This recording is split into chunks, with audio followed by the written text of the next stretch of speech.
Oh, hey. Hey, what's up, guys? Space Itch here. Welcome back to some more Honkai Story. I'm still playing this, even after I finished it yesterday. This is incredibly addicting. Help, I can't stop. But, yes. If you didn't catch it in yesterday's stream, yeah, we finished all this events, but yet I still can't seem to stop myself from playing it. Help. Someone send help.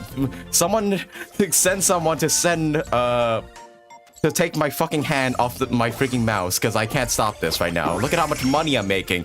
Holy shit, 154 EE. I'm not even sure. I can't even count that high. Holy crap. But okay, we're gonna stop here, because this is not the purpose of today's stream. But yes, we did the entirety of that yesterday, and yeah, it was fun. It was a fun time. And we also did Forgotten Hall, which was annoying as hell, because I hate the bananas, guys. And I'm never gonna check out this arcade machine ever, because it's I just don't want to until like the entire M4 story is done. Oh yeah, right, the remembrance cheese. I gotta go like grab that as well. Thanks for reminding me, by the way. Also, yeah, where does the quest start? Okay, it starts over here. So, let me go to my room. Let me go check out the fountain thing and see if we can like offer up anything for like the tree or whatever. Okay, but today we are finally going to begin the 3.2 quest for Honkai Star Rail. And yeah, 3.3 rolls around like literally next week, so I got like a really short amount of time to do this. So I'm gonna try and do as much of the 3.2 story as I can. No guarantees that I'll be able to do it all today. In fact, I think I won't be able to do it all today because yeah, it's a pretty hefty quest to say the least. So I think for the most part, I'm gonna try and aim to do at least try and get it through halfway. Hopefully, at the very least. Also, yeah, we have a couple of things we have to address regarding the other games, as in Genshin and Zenless, because they both have things going on. But let me just check this real quick. Title Bounty. Oh yeah, I have plenty of this. Here you go, have all of it. How much is that getting me? 7 levels, okay, not too bad. Give me all that. Yeah, I definitely need to focus better to get this all maxed out. Oh, it only has 30 levels? Oh, I could have sworn it had like 50 or something. Huh. Well, that's kind of nice.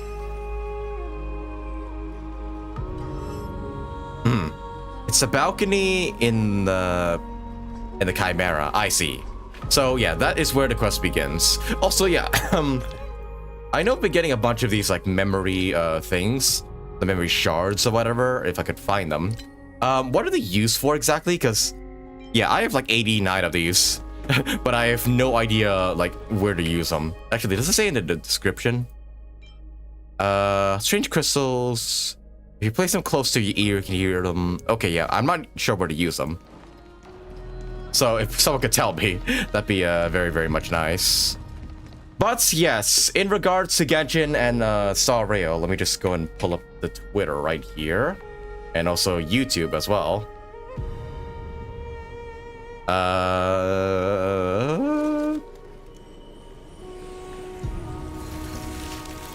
Okay, well, I'm not sure why it's saying I've watched it already, when I clearly haven't. But here we go. Alright, Genshin Impact. Here we go.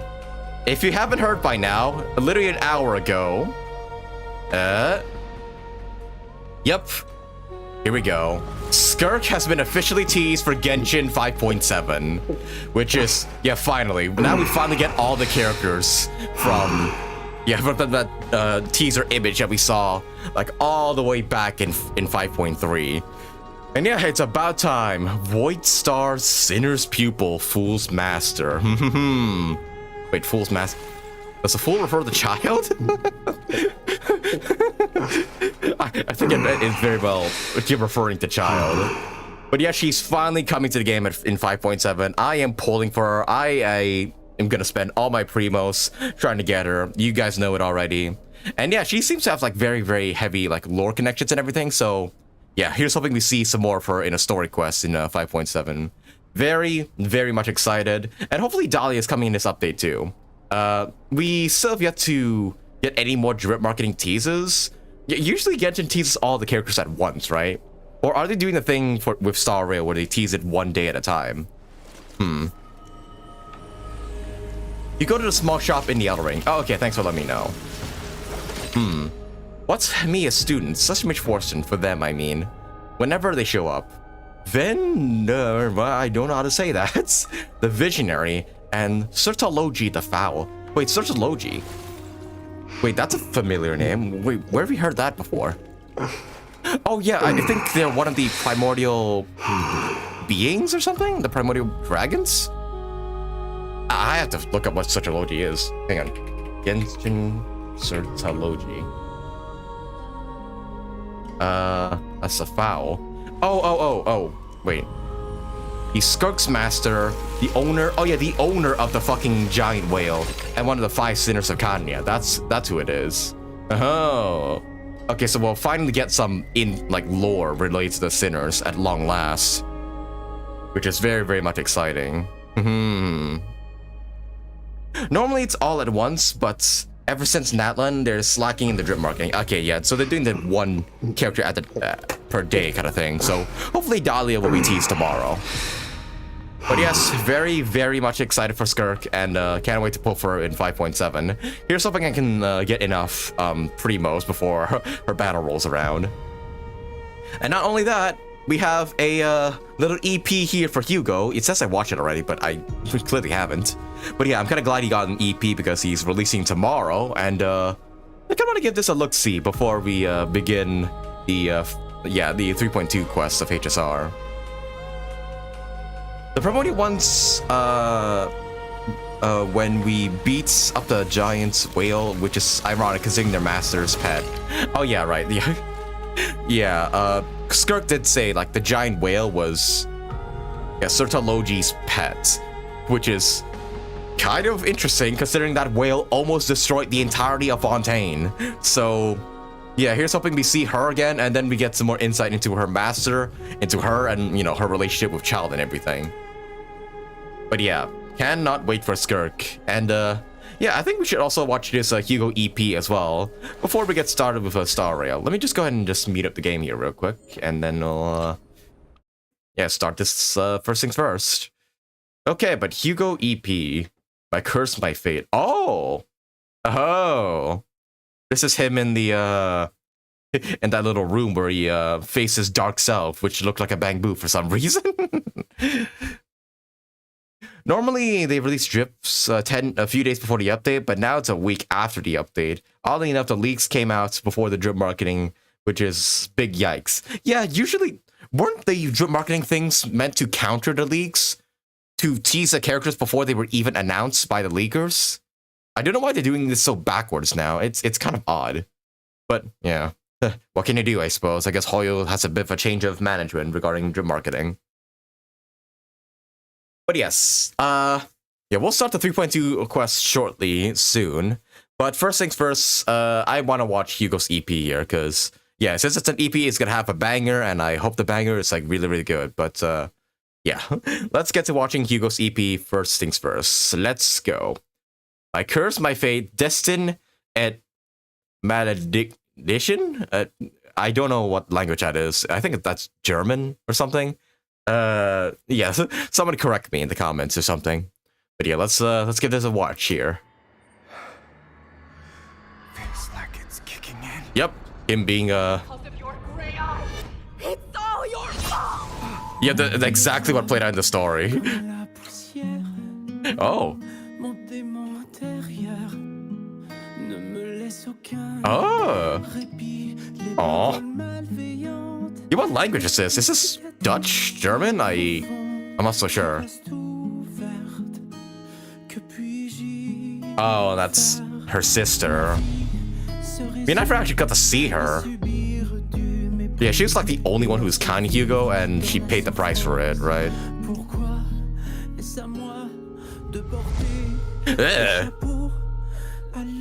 That's fucking creepy. Oh yeah, and she died. Oh, it's French. Okay, I should have known. Okay, now yeah. I don't know why I say Dutch. Jeez. Good lord. This animation though.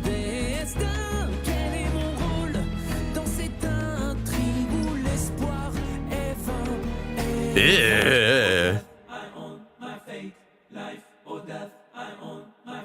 Life or death. This song's like really, really creepy, but also like super interesting. Hey, baby Lycon.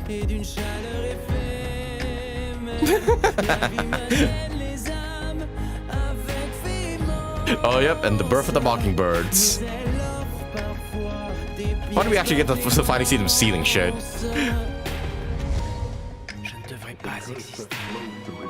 Oh, and we know how this goes. He's inherited the seed of evil. You must choke him. You must chain him up. You must be the one. I wanted to believe you were different. Now I still can't believe he said those words, by the way. Changed. Yeah. Jeez, very creepy imagery. I cannot dig it though. You are free, Hugo. And you're also very hot. What the heck? Oh yeah, Dark Hugo, right. Dude, this song is fucking hype.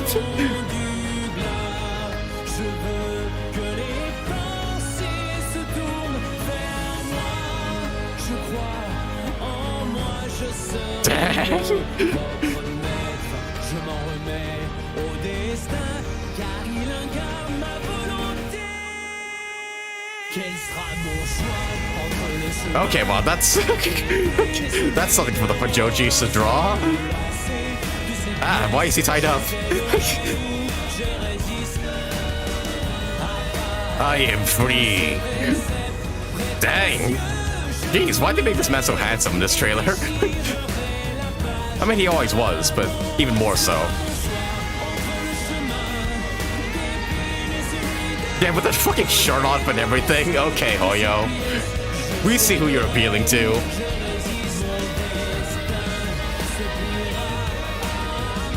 Dude, holy shit.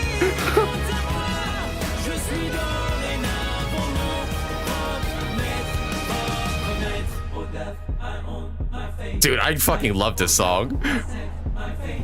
Is it in Spotify? Okay. Okay, Hoyo, just zoom into the fucking man tits, why don't we? Dang. That was a really fucking good trailer. Oh, you get the chocolate coin and everything, right. Go. Aww. Oh, he's like hugging his younger self. Ah. That was a really, really fucking good EP. Holy shit. Wow. Yeah, the fucking angst in that trailer was so good. that was an awesome trailer. EP, I mean, that was so good. Yeah, I'm definitely very much hyped for Hugo tomorrow. Cannot wait for that. Still can't help the whole short you made still made me laugh. It's just a wording of how their master just said it. I forgot his name, but he just said like, oh, you must chain him up, you must choke him. It's just like, buddy, you could definitely have chosen better words. Just saying. Yeah. Oh yeah, right. I forgot that you have an extra phone case if you like. Yeah, if you spend a lot of money. I'm not going to do that though. I have better things to do with my money. ZZZ Man has got to have a traumatic backstory. Yeah, I think all of them do. Well, I think Seth and Ben, for the most part, are kind of chill. I don't think Seth has any tragic backstories other than, you know, arguing with his brother. But probably, if you mean the 5-star male characters, then yeah, I could see that being the case. I mean, right? Lighter, yeah, definitely. Harmasa, for sure. Lycon, yep, definitely. Yeah, actually, you're right, yep. Just all the S-rank male characters just gotta have some dramatic backstory. Excuse me. On another screen, Lycon is forging Hugo to eat his vegetables. It's PS. Yeah, I saw that one. It's just like, eat your broccoli, Hugo. No, you can't force me. You can't force me, Lycon, please. No. Okay.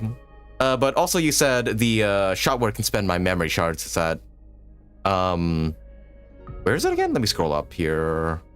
The shop on Janus Street outside the Grand Bath. Janus Street. Where's that? Wait, yeah, which location? Outside the bath shop? Oh, like one of these ones? Oh, wait, no. No, that's not the bath. This is the bath, I think. Right?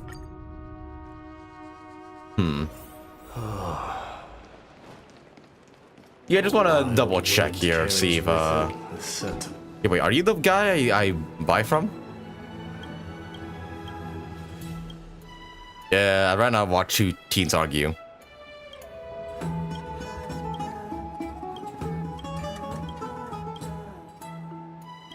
I'm here to buy stuff, actually. Oh, you're not a mask fool. Mask fool, what the fuck is that?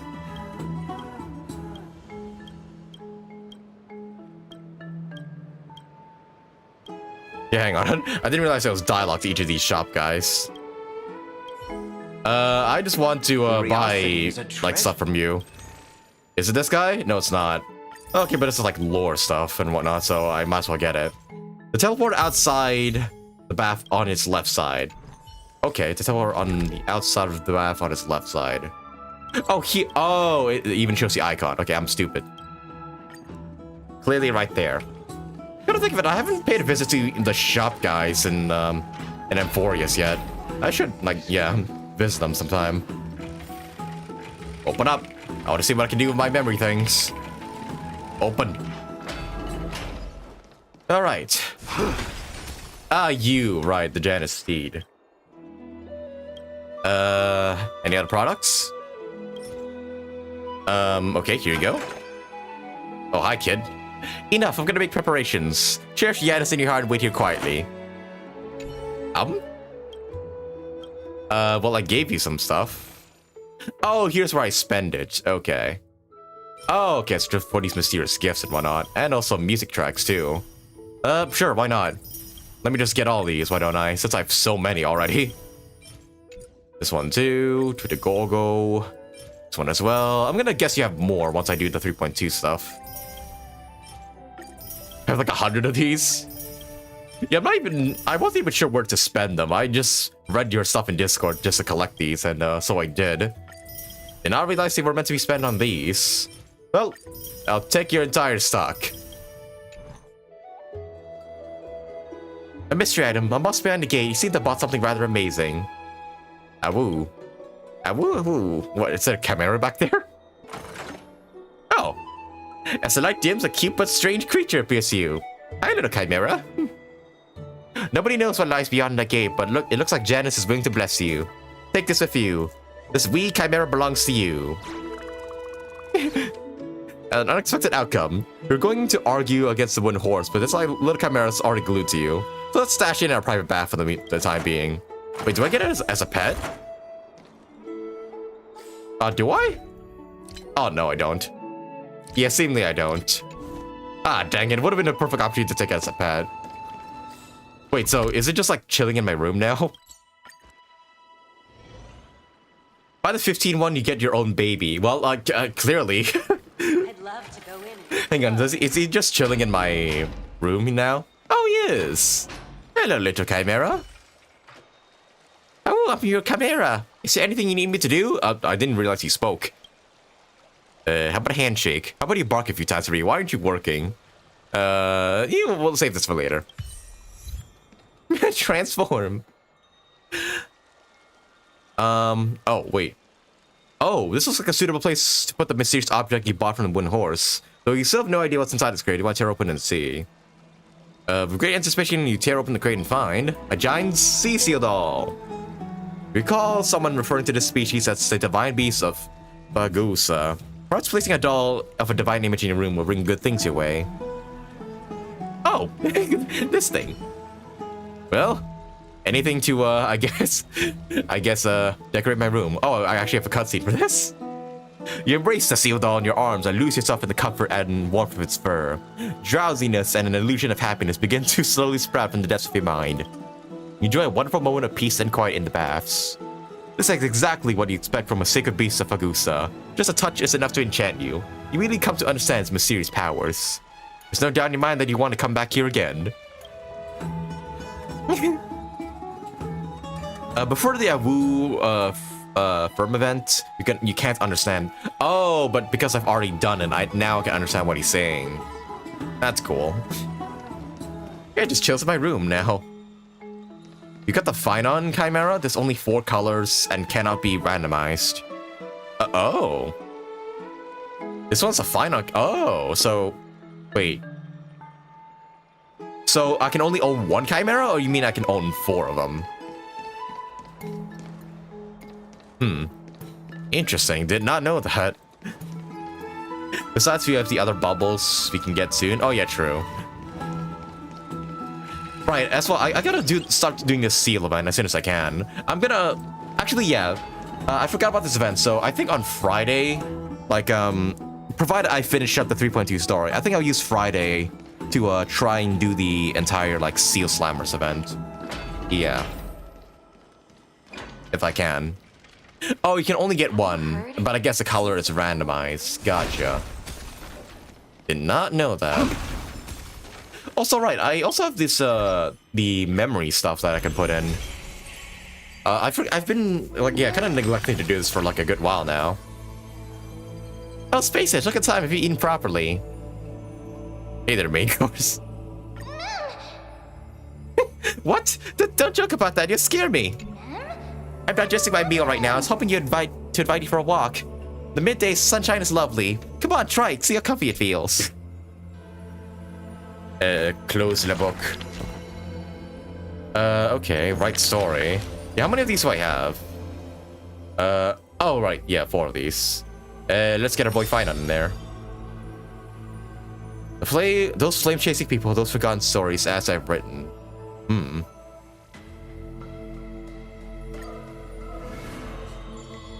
Yep. The Nameless Hero, Chapter 7, That Lost Voyage. 8 amphibious untitled statues are a prevalent sight. As for inspiration behind these statues, they're said to be made by the clay figures that carefully made at the world's creation. These clay figures, they made clay figures in their likeness, bestowed upon them the breath of life, and allowed the golden divinity of their blood to course through. Thus, the very first mortals roamed the earth, receiving the god's mercy while realizing the sorrows of this world. Oh, next. In front of a statue, the people of the holy city beheld a man, phainon of Hades Elysiae. He never spoke of his origins, only using this name to nonchalantly identify himself, when his real name is Kevin. That's not really his name, is it? No. People cast sidelong glances at him, their minds swirling with doubt. The man immediately responds with a breezy smile, neither confirming nor disproving their speculation. Phainon is a soldier, one with divinity coursing through his veins. Responding to the gold weaver's rally call, he traversed long and far to reach a holy city, eager to bring light to the hero's path. Losses are a constant on the flame chase journey, where life too seems as small as a speck of dust. Ballads reach him through the breeze, as those soft voices meant for him, as he responds in kind. No matter. My existence is of little consequence. Oh, next page. Hades Elysiae, the man's hometown, shrouded in secrecy just like his past, and also annihilated by the Flame Reaver. Some have searched for that distant village, yet it found neither written about nor passed down through song. In every nostalgic reflection, the man crafted a vision of paradise with his exquisite poetry. Yet within the ancient texts of the Holy City, the history of that frontier village remains more obscure than the days to come. In the far-off future, the land of Euphorius will bear the marks of the hero's footsteps. With sword in hand, the man will inscribe the eternal mark in the Chrysos epic. Yet his real name may never be heard in this world again. Losses are a constant on the flame chase journey. What could his name be, guys? Some too losing themselves at the very beginning of their journey. Saga composed, The Nameless Hero.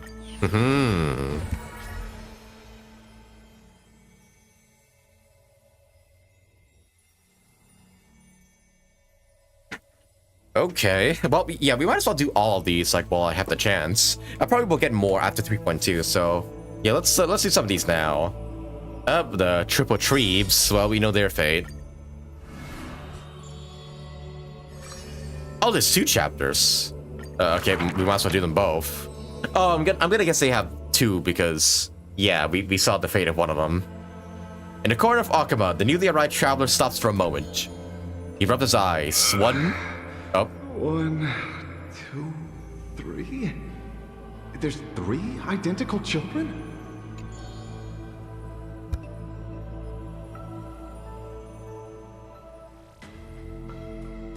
I'm sorry. The 3 children have differing smiles.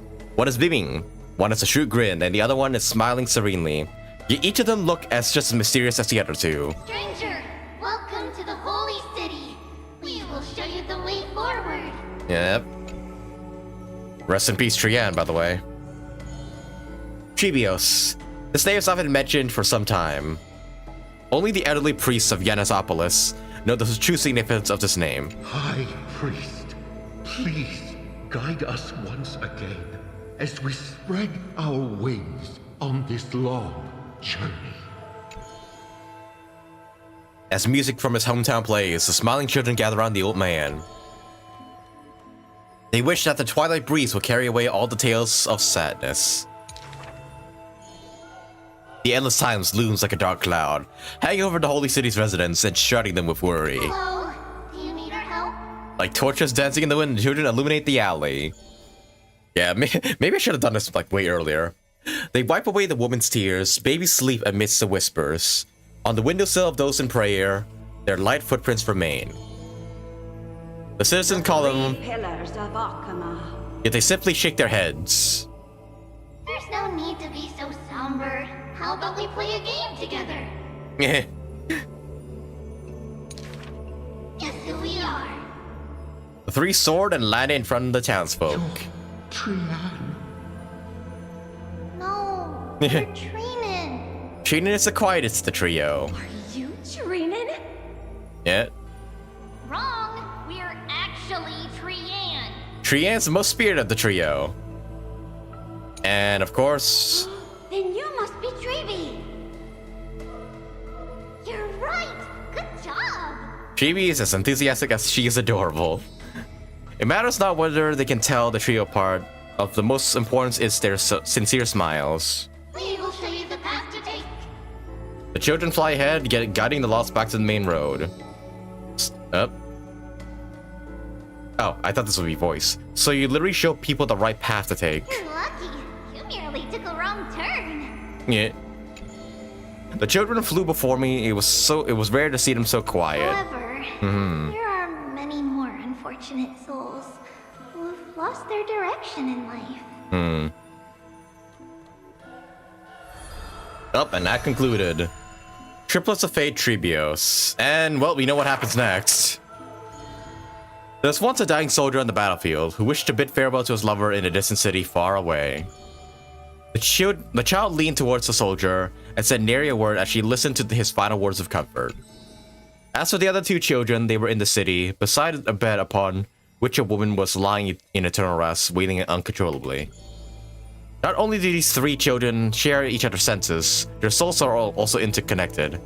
When one is filled with grief, the other two will burst into tears as well.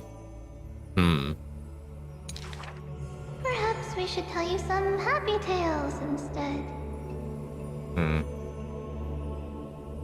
Our greatest talent is performing Amphorius' nursery rhymes. But those nursery rhymes have been told over and over, that any literate child could recite them by heart. So rude. The child gently flicks my forehead. You should be reflecting on the nursery rhyme author's heartfelt intentions instead. In this lush land by the gods chosen, the giants raise their glass in a toast. Oh.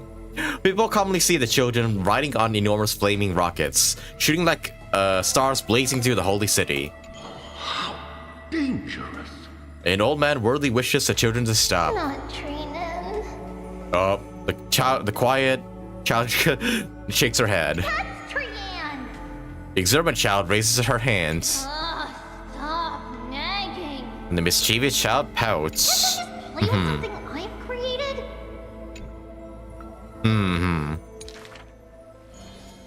Every child in the world loves to play, and Tribios is no exception. Every child in the world is afraid of pain, yet Tribios tries to act tough. Initially, there were many more of us. The others have merely gone one step ahead. Yeah. The children swore they were already adults, yet when they carelessly hit the city gate, they cried out in pain together. The tripartite's prophecy is but a distant ritual, and the Chrysos swore a painful dream. Echoes from the Gate of Infinity occasionally jolt her awake, and the distant travels of her identical sister sometimes inspire uncertainty within her. A new journey only begins when the previous one comes to an end. Despite time marching forward endlessly, The children always manage to stay true to their hearts. They are all that remains of one another. Their senses intertwine. I didn't get to finish that. Okay, well, I suppose that's where I'm gonna leave that one off. Oh, so yeah, wait, how do I... Oh, wait, oh. Oh no, I just have 3. I guess like one of these has like 2 chapters. Probably Aglaya's, right? Yeah? Yep, okay, Act 1 and Act 2 for Aglaya. Interesting, she's chapter 9. After phainon. Okay. Alchema, a city that warriors look back upon before marching towards the battlefield. The holy city, the sanctuary of all the citizens. Just as the poets of the city have sung. The epitome of magnificence, unbounded benevolence. And the beauty of the holy city is like Aglaya herself, dressed in finery and noble of birth. She's a dress master of Alchema, the one who weaves with golden threads. But there's one thing she'll never be able to achieve. A jealous whisper can be heard. She will never be able to produce something seamless. Golden threads quiver, and the gentle wind rustles by her ear. She maintains her silence, but the others fan the flames. Is that so hard? Her scissors and rulers are better than any garment maker, sculpting forms as perfect as the gods themselves. Lady Aglaya, grace our eyes with your most elegant creation. Ingratiating words do not sit well with me, nor do duplicitous machinations. She just simply says, no. Fuck off. Her gaze flits across the stoa, equally regarding every member of the public. They used to wonder, how exactly do our eyes perceive if something is beautiful or not? As within the holy city that's perpetually bathed in light, how do people tell apart cozy mornings and frosty nights? For the weaver, the answer lies in her golden threads. Golden threads that the goddess of romance now serve as her hands and eyes. The colors of the world, intertwined with the undertones of human hearts, come flooding towards her. These golden threads are no less prideful than the master they now belong to. As long as the thread has form, it is enough to craft seamless finery. It's stitched finely and tightly, or cut cleanly with a single stroke. Hardly a challenge. None of these pose a challenge. The rhyme rolls off like seams, like a soft sigh from lips. One who weaves golden gazes past me, fixed on something much farther. The network of threads entwine, all between the heaven and earth. The only challenge that she relentlessly dedicates herself to is weaving the fate of Akaba into a flawless, seamless outcome, where everybody dies. Act 1 completed. Alright, Act 2 now. A long line stretched across the square, merchants, shopkeepers, and even the high society elites, all lined up together without distinction. As at the head of the line was a path to Aglaya's abode. Is the Holy City fashion trendsetter going to reveal her newest masterpiece? She's about to get rid of her failed pieces. Yep. Now I see why the Holy City is free of worries. Even as the inn nears, they're still obsessed with lavish clothing. New to Akaba, a visitor from elsewhere ends up utterly bewildered at the sight. It said that a family of priests who worship Menestia go way back with the Weaver. But her impeccable gift for weaving isn't meant to serve anyone's pursuit for pleasure. What was once a sacred duty was misunderstood by the beauty-obsessed, who mistook fallen shreds for priceless treasures. Are flawed creations really still worth the people's adoration? The Weaver shakes her head. She seems to have forgotten something. It's precisely the flawed hero who walks ahead of the crowd, who casts a long shadow over the world and strides towards everlasting daylight. There are nevertheless people who the Weaver is willing to sew and tailor for. Her conditions are beauty as sharp as a blade and the pursuit of beauty. Beauty! Me! I want to be showered with a thunderous ovation and lots of flowers. Yeah. I want to stir her emotions. Do I fit the bill? My sisters and My I... sister and I are refugees from the abyss. I want to get a pair of shoes for her. A seated child speaks up. Next to him is a barefooted girl, staying silent with her head kept low. Unfortunately, the golden threads are willful things. They are never swayed by sympathy or pity. A tense and worried look surfaces on the young child's countenance. The specks of dirt on his face brought back memories of a past encounter. Oh. Go to the 3 children in the city. Go to the Tribbes. As messengers of Janus, they will bring him the shoes he hopes for. Concluded. Interesting. Anyone, we gotta save the best for last, right? Which is Cass. I'm still not sure what to do with these. Oh, maybe I do this like after I'm done with everybody here. And of course, yeah, we're gonna save Castorice here because I believe this story quest is gonna heavily involve her, like the one we're about to do. So we might as well see. Twirling in Fun and Bloom, Chapter 11. Okay.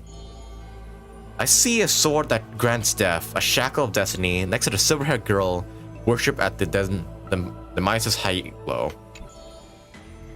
The sword stained with unknown blood, lying shattered and snapped. A shackle chain, pale wrists dotted in the thickening rust.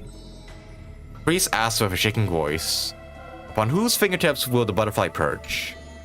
The girl never answers, like death itself, wreathed in silent solemnity. You know, that reminds me, I've still yet to watch Castorice's trailers, like her teaser and demo videos. Maybe I'll watch it like after I'm done with the whole 3.2 quest. People often say dying is to meet the palm of the hand of shadow, and dreaming to be brushed by their fingers a little. In the mirages when the girl petted death, she sees black waterfalls foaming and bellow, pouring down from a chasm in the sky, while a solitary tower withstands torrents sallow. When she wakes, she can still feel the water's freezing touch, and the cacophonies billow, like the wail of the dead, the howls of the beasts in confusion, delirium, and clamorous hollow. The girl's embrace is not meant for the living. Thousands have entered the eternal sleep in her arms, granting to the dead solace and dignity. She mentions a ferocious warrior feared in battle. She did not go with a smile. She did not go with a smile, but to me she cursed. Oh, life's end, how ugly you are. How despicable. Dang. The whole demo, you see it in game. You can watch the other one after the mission. Okay, yeah, I will. I'll watch all of them like after the. I'm done with 3.2. And from that day on, she adorned herself. Her white dress, white as a radiant moon, became always dotted with flowery petals. For if death cannot be avoided, so says the girl. It contained beauty more plentiful. Among the manifold rites about death, the ones she knows with most intimacy are burial rites. One burial of unfamiliar countenance, one after another, wherever she presided, from angelic visage of a babe passed in the cradle, to the despairing eyes of the mother drowning in sorrow, from the scars of a war-battered general's torso, to the unending tears pouring from his bereft widow. Yet she remembers not a single human she had seen. Even in the mirror, she thinks her own face strange, with an alien glow. And the countless words buried in forgetfulness, the only thing she manages to gleam is a mockery to fate, our sarcastic whistle. Stay alive.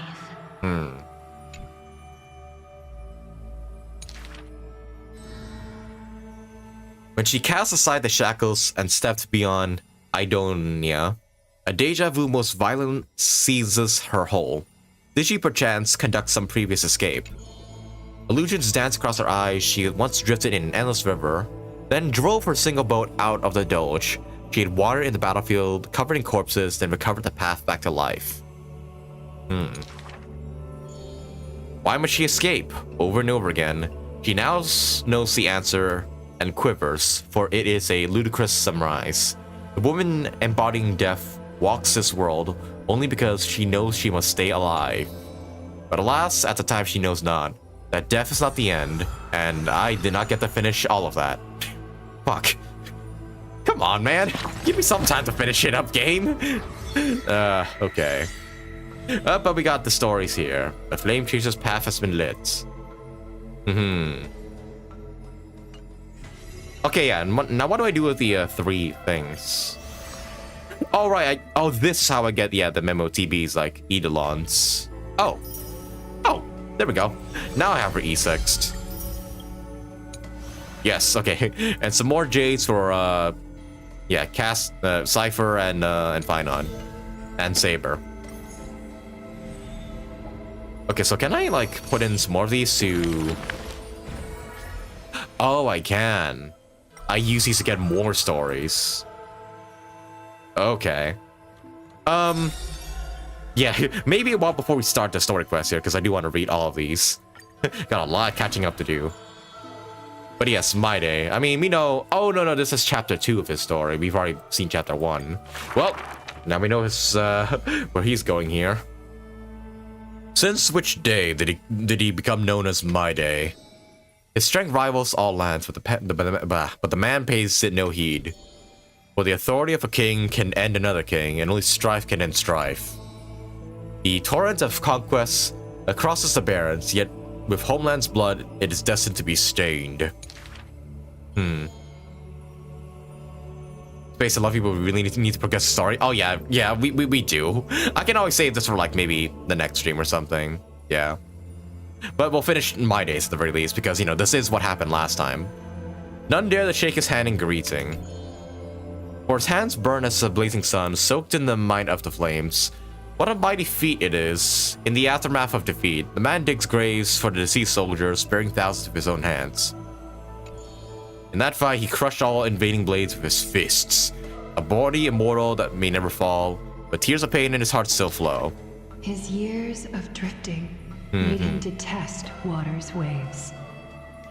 Speaking of which, since Skirk is out, she's the 100th character released in Genshin. Oh, yep, she is, yeah. And then Dahlia will be the 101st.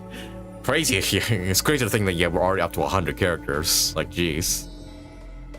But in Idonia's blizzards, he once did cry, a tear shed amongst the storm and frost that bloomed into a lily with stained of blood. Like his undying body, the flower never wilts. In time, the entire world will turn to ash. This haughty man shall be the one to leave behind the world's final beauty, though none are willing to believe. Like his skin, those patterns are carved with his blood. A matter so suspicious, it stirs the ambitions of the mundane. A blade that can cut through the mighty must be enough to slay gods. The people to this day still seek it, yet it's simply a tradition he follows closely. Do not let your enemy notice that you're bleeding, and convince them that you are someone unsurpassed, a warrior supreme. Apart from Kremnos' traditions, what do you have left? His boyfriend, I mean, his white-haired friend once asked. The man goes silent, and still, his gaze burning into the horizon, looking for a distant past. In his days of wandering, the same question was asked by thousands upon thousands, and he never denied. That is why I walk on this path. And now you're all caught up. Okay. I think, yeah, that should be enough to catch up on in regards to 3.1. So now, we'll leave the other ones, the other 2 here for another time. Up. Did you know that Alchema's full of stories about Midamos? He's just bursting with tales. Are all princes like that? Who's stronger, him or phainon? I'm really curious about the curse of immortality. How do you manage to get that powerful? Who's stronger? I heard they, long ago, they fought each other for 10 days and 10 nights, and it ended in a draw. If you ask me, it must be because they have different strengths. Power, endurance, and strategy. That's where Midamos excels. But phainon more balanced and well-rounded. More focused on technique. And he's also really lucky. It's really too close to call. Oh, and there's also another rumor that mydei is a throne-tier warrior. I don't know what that means, but it sure sounds like he's a force to be reckoned with. Still, is there really... there are really way too many rumors about Midamos flying around. If they were all true, he wouldn't even have time to eat, would he? I wonder who's spreading all these stories. Sure, it's mysterious, don't you think? Interesting. Go back in my book. Okay, and I want to get some more rewards here. Oh, hey, you even get one of these at level 10. Okay. we're gonna stop there for now. I know we have like 2 more to go here, but that's pretty much what I wanted to do. Was to finally get Memo TB to E6, because all this time I've just been playing her at E4. There we go. Ultimate crit rate set to 100%. Hell yes. So now Mem can finally do some decent damage. And yep, I've crit damage on her. Just all the way here. Ba-da-ba-da-ba-da-bum. Okay. And I think with all that, it's about time we began the 3.2 story. Alright. And yeah, I got some achievements last time regarding the boss, but we're not gonna be doing that because we're gonna be actually facing that boss in in the following story. So let us begin. All right, spindle laboring to weave, tapestry time. Head to the Garden of Life and discuss what to do next. Let's go. All right. Oh, and we're back here again at Trian's little grave here. Phoebus' memory has unveiled the first prophecy. All shall bid farewell to one, and that person alone will witness a miracle, such as the will of fate. Only one shall live to the end, they alone will witness the era nova. If I take Ornyx's trial, would the prophecy come to pass for me as well? Regardless, I must give Aglaia an answer. Some time ago.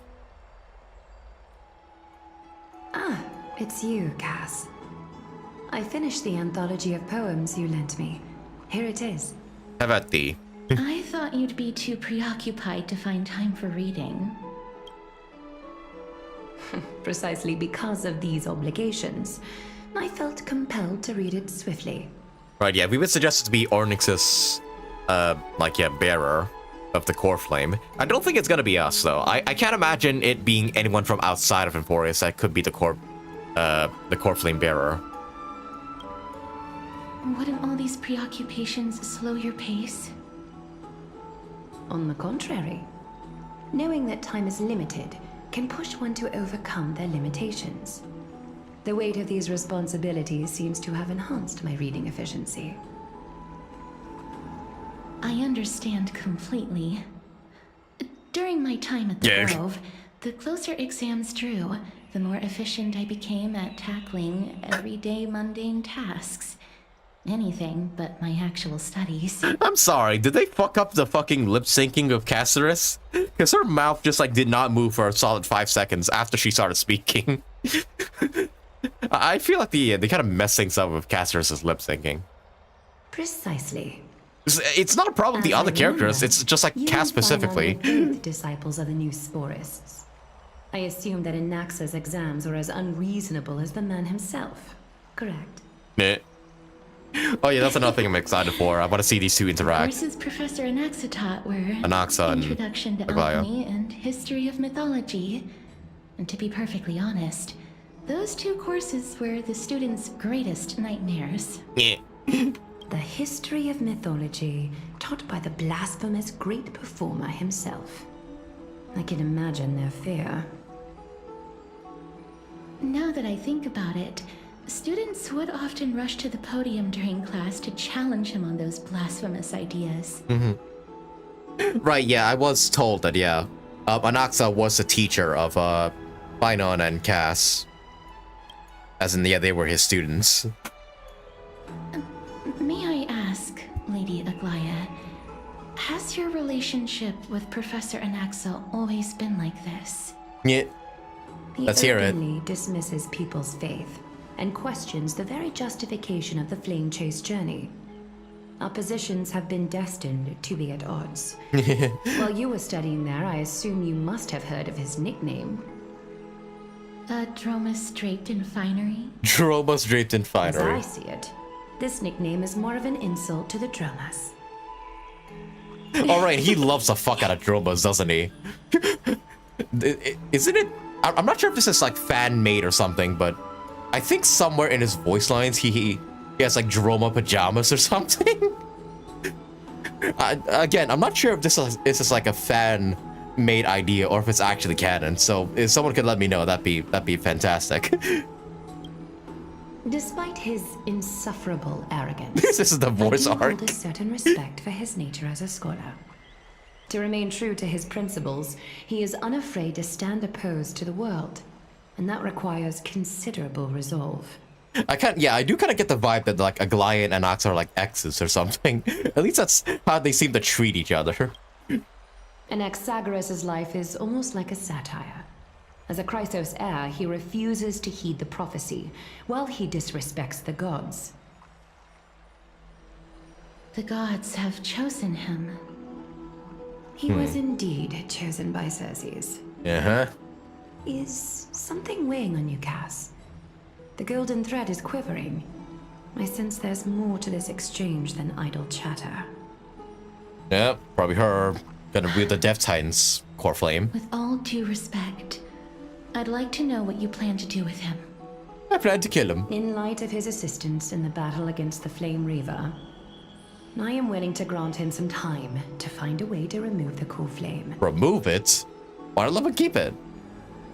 However, if Anaxa decides to make any move that places us in danger, I will not hesitate to take extreme measures. I mean, I guess, yeah, Aglaia, like, Just or as I Anaxa might feared. not be willing to help us. That is a The thing. Flame Chase journey is the destined path for the Chrysos heirs. Yet he now seems more like an empty shell. Given his strong sense of self-respect, I trust that Anaxagoras will make the right decision. Still, I can't help but hope for another possibility. Perhaps Anaxa will also overcome his limitations, now that he knows time is limited. I understand your stance. Let's continue this discussion another time. But now, let's greet our guest. Up. You're here. Hey. What up? Does this mean you're ready to take on Orynyx's trial? We are ready. Mem and me. I'm still on the fence. We are ready. It seems that this sacred beast is just as indispensable, given their intricate ties to the Titan. Memmy mem, memmy mem mem mem mem, memmy mem memmy mem. Surrendering the core flame is a Chrysos heir's duty. Your selfless assistance is deeply appreciated. Remember Circes implanted the core flame to Anaxa's lifeless body, and we're now in a time limit. Oh yeah, right. He died. That's right. He did die, but Circes brought him back to life. So now we're gonna have to find a way to solve that. That's However, right. I urge you to carefully consider the risks of accepting the trial. Becoming a demigod means forsaking your humanity. You will inherit Orynyx's divinity and bear the time of Amphorius, all on your own. From that point onward, your fate will be forever intertwined with ours, never to be separated again, until the end of Genesis. You may never leave Amphorius. Are you trying to talk me out of it? Is there a plan B? It's exceedingly rare to find a capable Chrysos heir. If this path proves unattainable, I am willing to lower my expectations. There are still many priests of Yanissopolis and their descendants in the city. If I'm left with no other option, I'll try to find someone worthy among them. Seems like a shot in the dark. If I do not descend into hell, who will? Alright, that's it. I'm out. Memmy mem mem. Mem memmy mem. Mem memmy mem mem mem hero. Hero! Memmy mem mem. Mem mem mem mem mem mem. Man, when are you gonna speak like actual proper sentences? Mem mem memmy mem mem. Mem memmy mem mem mem mem mem mem. Mem mem mem. Memmy mem mem mem mem.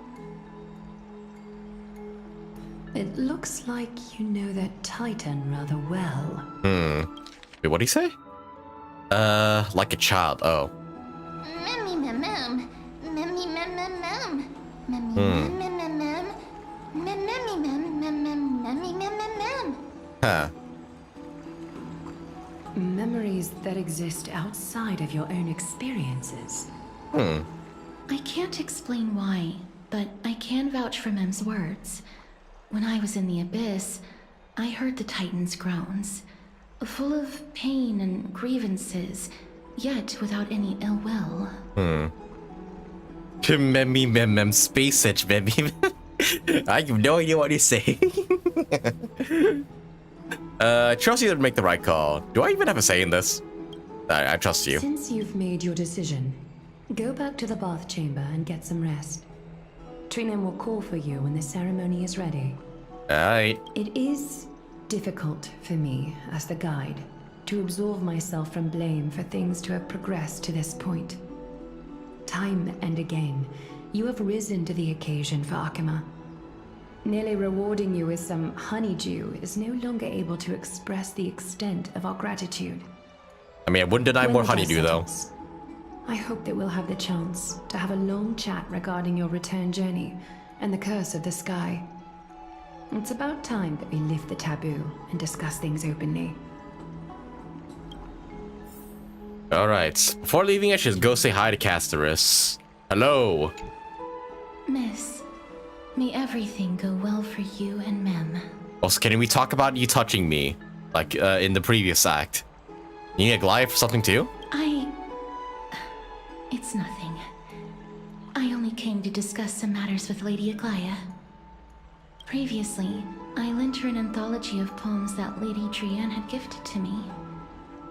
Tracing back, this anthology was something left for Lady Trian by a bard before their passing. Although personal properties should be cleared out once their owner has passed on, Lady Trian gave this book to me since she knew how much I like to read. And tell me more about this book. Is this book very special? No, it's just an ordinary book. It's definitely not some kind of unique copy. It just contains an allegory.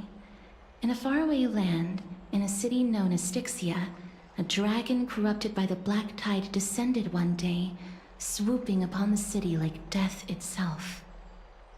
It swallowed the princess of the city whole before it was suppressed.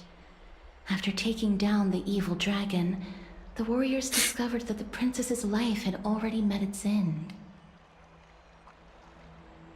Overwhelmed by grief, the queen hired an alchemist to resurrect the princess using the dragon's flesh and blood. However, having lost memories of her previous life, the resurrected princess turned into an evil dragon herself. Ooh. And wreaked havoc on the city. As a result, the prosperous Styxia met its demise. Well, what a dark story. What a touching. What part of that story was touching? Sure, whatever. What a touching story. Mem. I actually think so too. Wait, what? No, I was joking. Mem? That's the correct option to increase friendship level. The author of this book is Archepia, a wandering bard who traveled to many cities. Among the things she left behind are poems, dictionaries, and many tragicomedy scripts.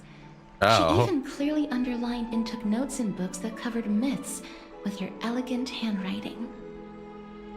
While flipping through these books, I felt like I was afforded a glimpse into the life of Archepia.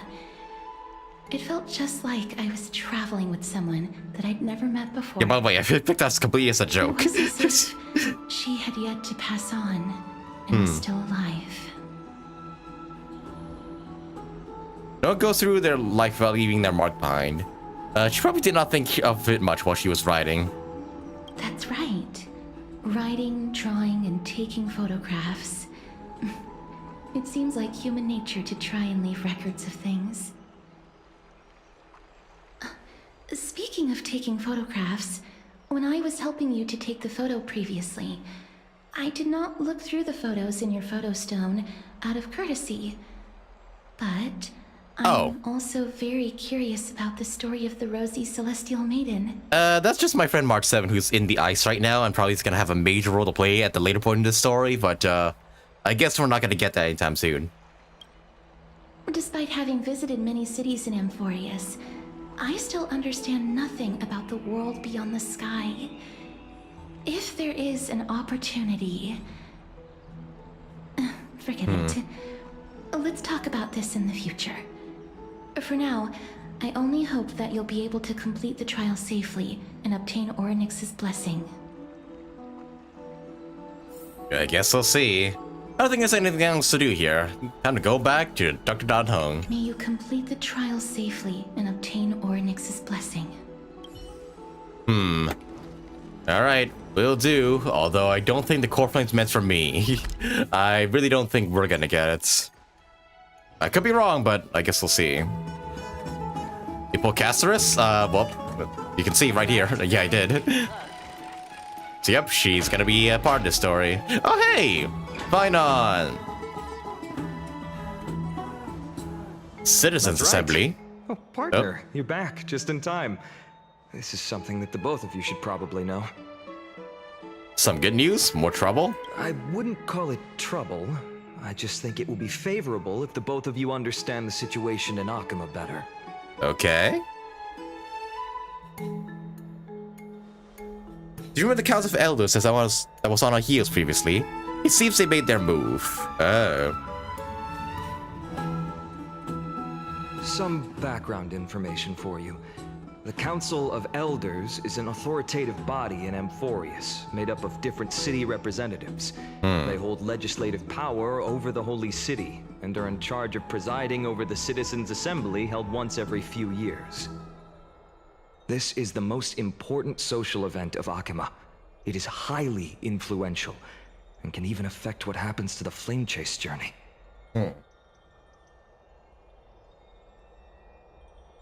So Glide doesn't actually call the shots. Despite her vision and wisdom that spans across thousands of years, even she cannot win over the hearts of everyone. Huh. I've never once passed my sociology class. Perhaps we should retake some exams next time we visit Paperpole University. Tell me more about the Citizens' Assembly. Every 5 to 10 years, the Council of Elders organizes a Citizens' Assembly at dawncloud.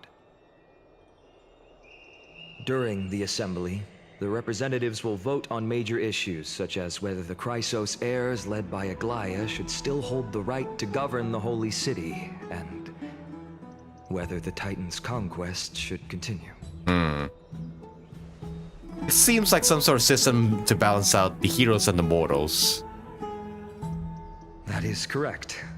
However, the problem lies in the fact that there are ill-intentioned extremists in the Council of Elders. They view the Citizens' Assembly as a way to restrain the Chrysos heirs, and hope to take complete control over the Flame Chase journey. Which is like, are they stupid? Them as the opposition. During the assemblies held in the past 100 years, the voices supporting the opposition have been growing stronger in the shadows. It's only thanks to Aglaia that the Flame Chase journey has been able to continue to this day. The Citizens' Assembly is just around the corner. But this time, there seems to be a new variable to the situation. Is it us? Is it Mem? Is it anaxa? Anaxa? It looks like you realized it as well. I'm afraid that the Council of Elders might want to take advantage of Professor Anaxa. Aglaia will surely take back Circe's core flame. But with Anaxa's current condition, it's so unique that nobody knows how taking the core flame away from him will affect him. Yeah. He has always been someone that is only concerned about his own research. I'm certain that he must want to escape from the monitoring of the Golden Thread and protect himself. If the opposition were to offer an olive branch at this time... You suspect he might betray the Flame Chase journey and defect towards the Council of Elders. Anaxa has never believed in the prophecy, so technically it cannot be considered a betrayal. However, he has taught many Chrysos heirs, and has long been considered an important ally of Akima. I truly do not wish to see comrades turning on one another. I have a better understanding of the full picture now. Is there anything we can do? We killed the elders.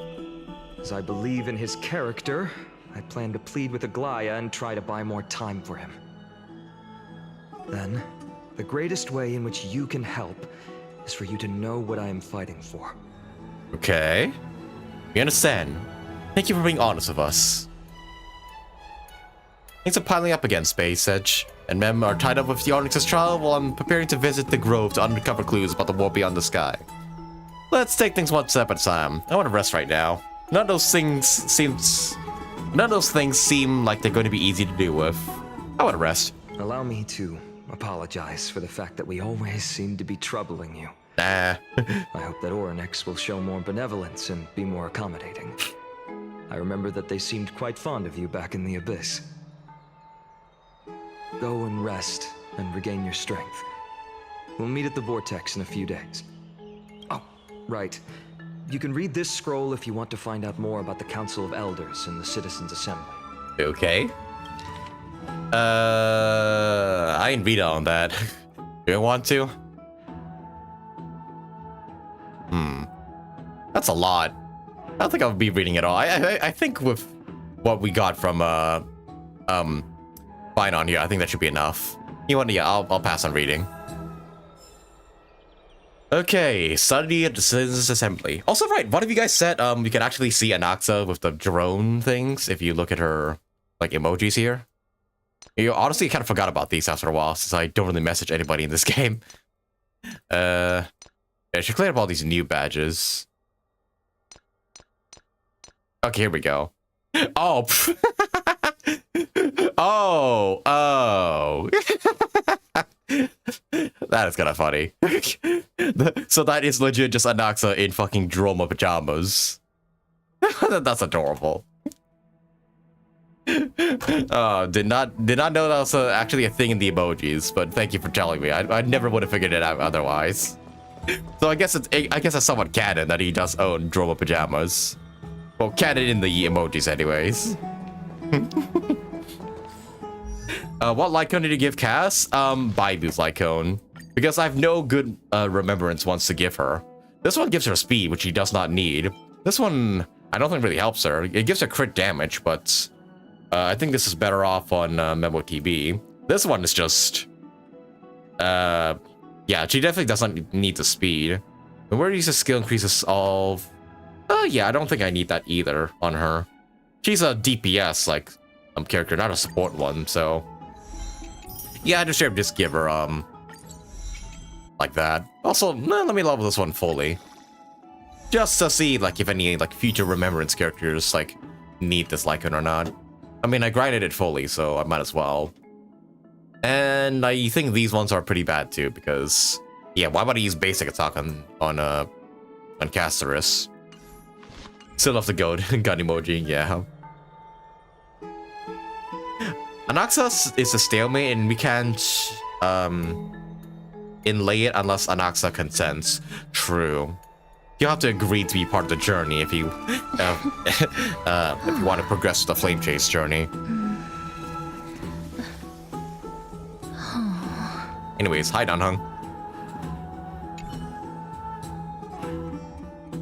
Just as I suspected, the troubles in afflicting the flame chase journey aren't just external issues.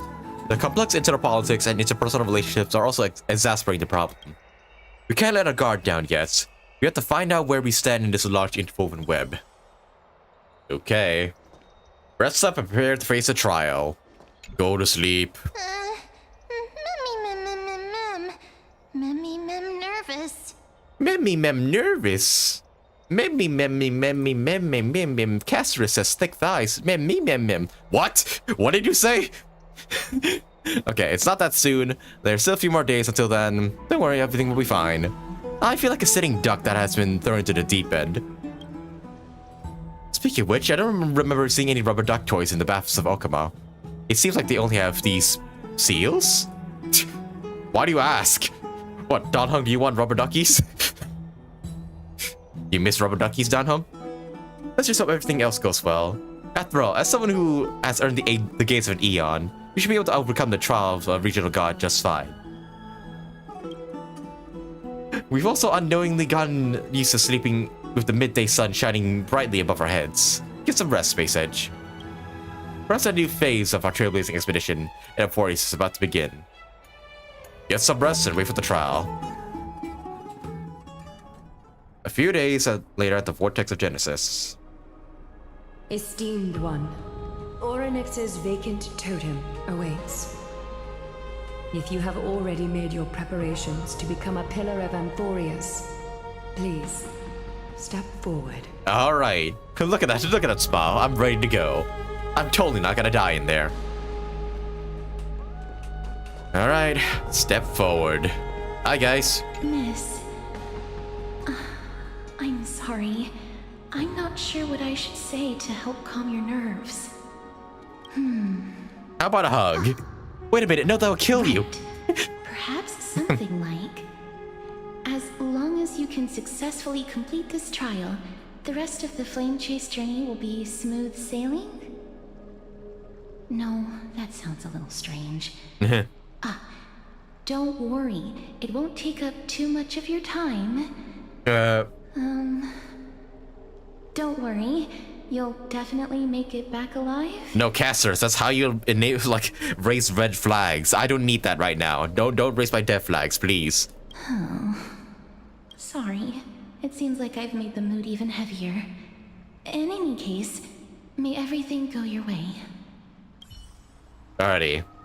What about you, Yowie man? Accepting a Titan's trial is a very peculiar experience. I'm afraid that I'm not able to accurately describe it. You can only go and experience it for yourself. I believe that you'll be able to pull it off. Alright. What about you, Glaya? I can still vividly recall when you entered the Vortex of Genesis for the first time. At that time, I could never have imagined that a guest from beyond the sky would shoulder the fate of Amphorius.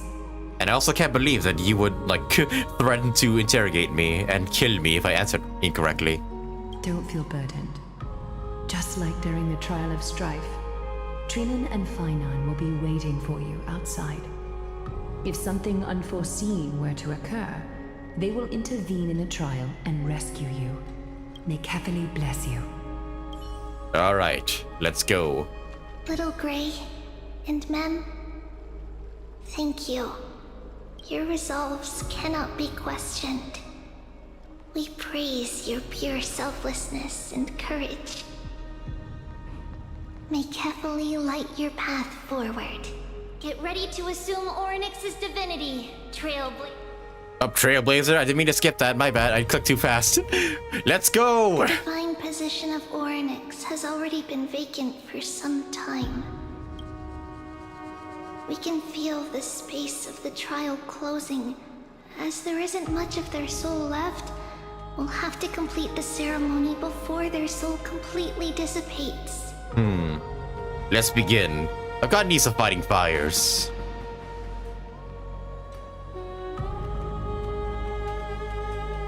The 8th core flame coveted by the miracle that once belonged to the great veil of Evernight, Orynyx. It shall now be returned by the 2 elected heroes of the Chrysosairs. A traveler who is upright and courageous, and a sacred beast that invokes miracles. You like being called a beast, by the way, Mem? Who? Mem. Mem, fuck you. Mem. Please, come forward.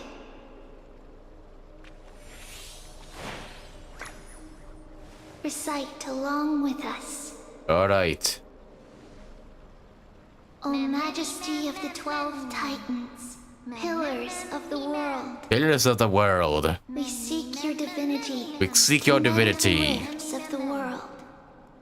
Commend my jades and so I can get Cypher. Blood of gold, till we wither in willing service to the prophecy. I don't think I've got gold blood. These are just words meant to make the prayer seem more solemn. Ew. Please, focus. My bad. And surrender the core flame. Give me your power. Oh, Click at all to submit the core flame and complete your objective.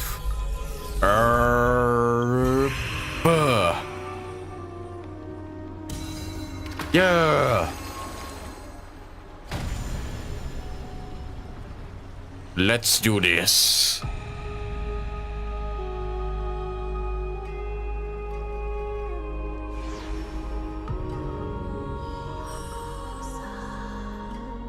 Yeah.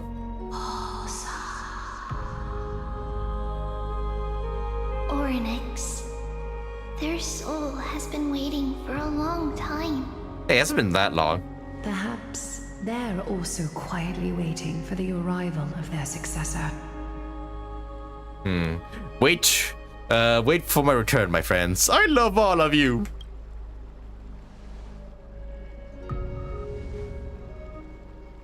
Ugh. Wait for me, my friends. That doesn't seem appropriate for the current mood, so let's just leave the farewells for next time. Don't worry. You're tougher than I am, right?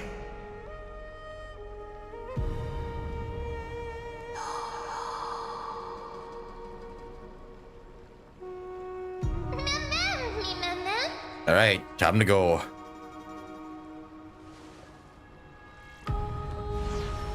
Oh. Away I go. Traveler from beyond the sky, let us pray that the Titan acknowledges your worthiness. Although she loves cracking jokes at inopportune times, her determination is as strong as the Chrysosaur's. She will definitely succeed.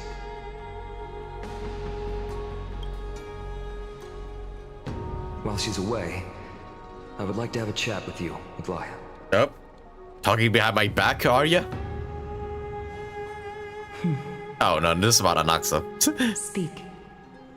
I'm listening. This is regards to your ex.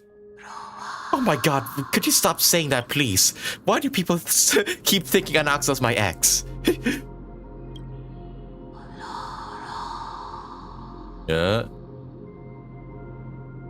Slap, slap. What? Wake up. Yeah, 5 more minutes. Wow, looks like I'm back in Akama. How is it? How do you feel? Whoa, you can speak properly now. How are you able to talk? How? Right?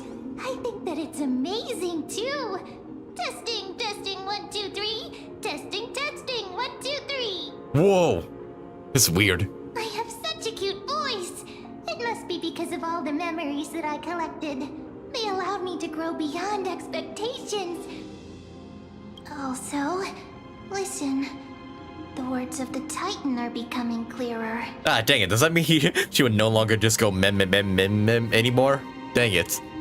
Well, we can't make the jokes anymore. That's unfortunate. Mother. Oh. Mother.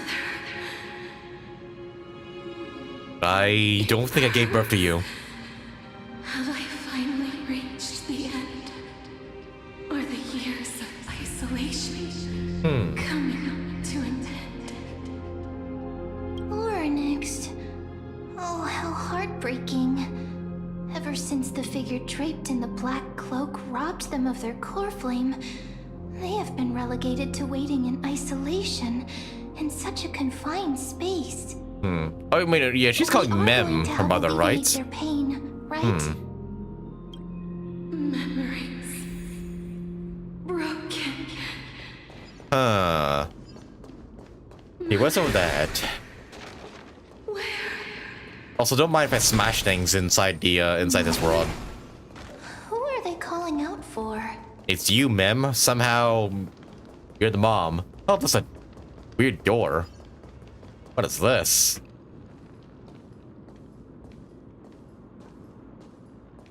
You. It's you. I remember you. Hi. It's me again. Skyfather has gazed upon Right, yes, Skyfather. You mean fucking... is calling for you. You mean Fooly? Is Fooly the Skyfather? Yes, the Skyfather referred to Fooly.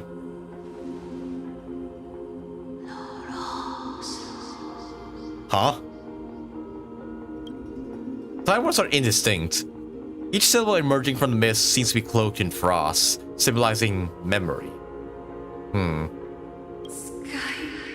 Father has chosen you. Who is your mother?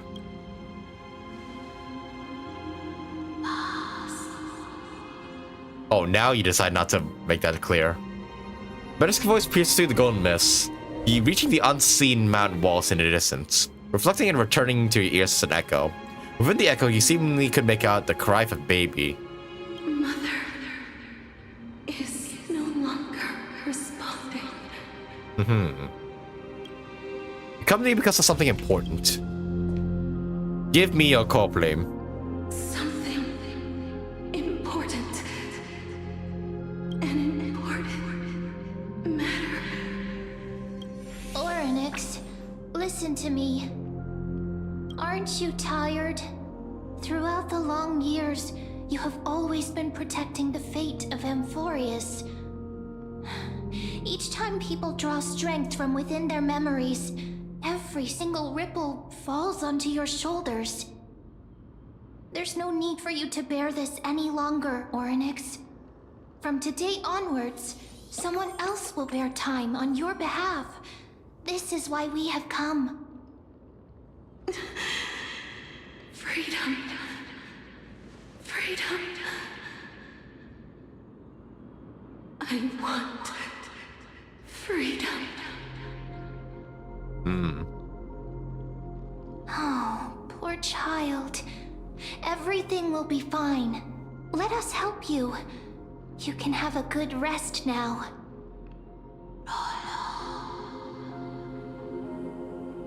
Leave it to us, Titan. What's troubling you? What's troubling you, big fella?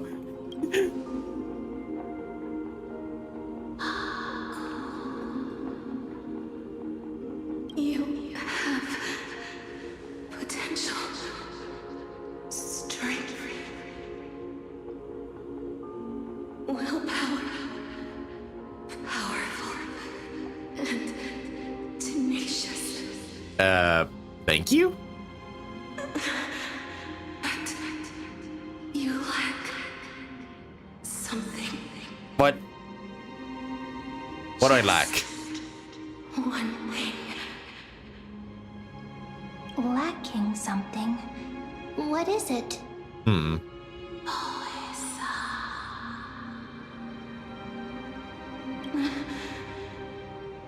What you lack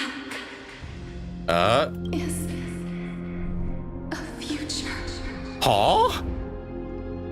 I have a future? That's right, you live in the moment. What? What future? I shouldn't joke at a time like this, but I feel like... Sure, why not? I live in the moment. Future? Traveler from the sky. You should have dissipated already. Huh? The gaze from the Sky Father. Stabilize your form. Stabilize my form? Because The hell? from the moment you crossed the sky, your life was cast away. Uh-oh. Right now, you are simply a collection of walking memories. Wait, are we already dead? What? How is that possible? What? Do you mean that I'm already dead? Omae wa shinderu?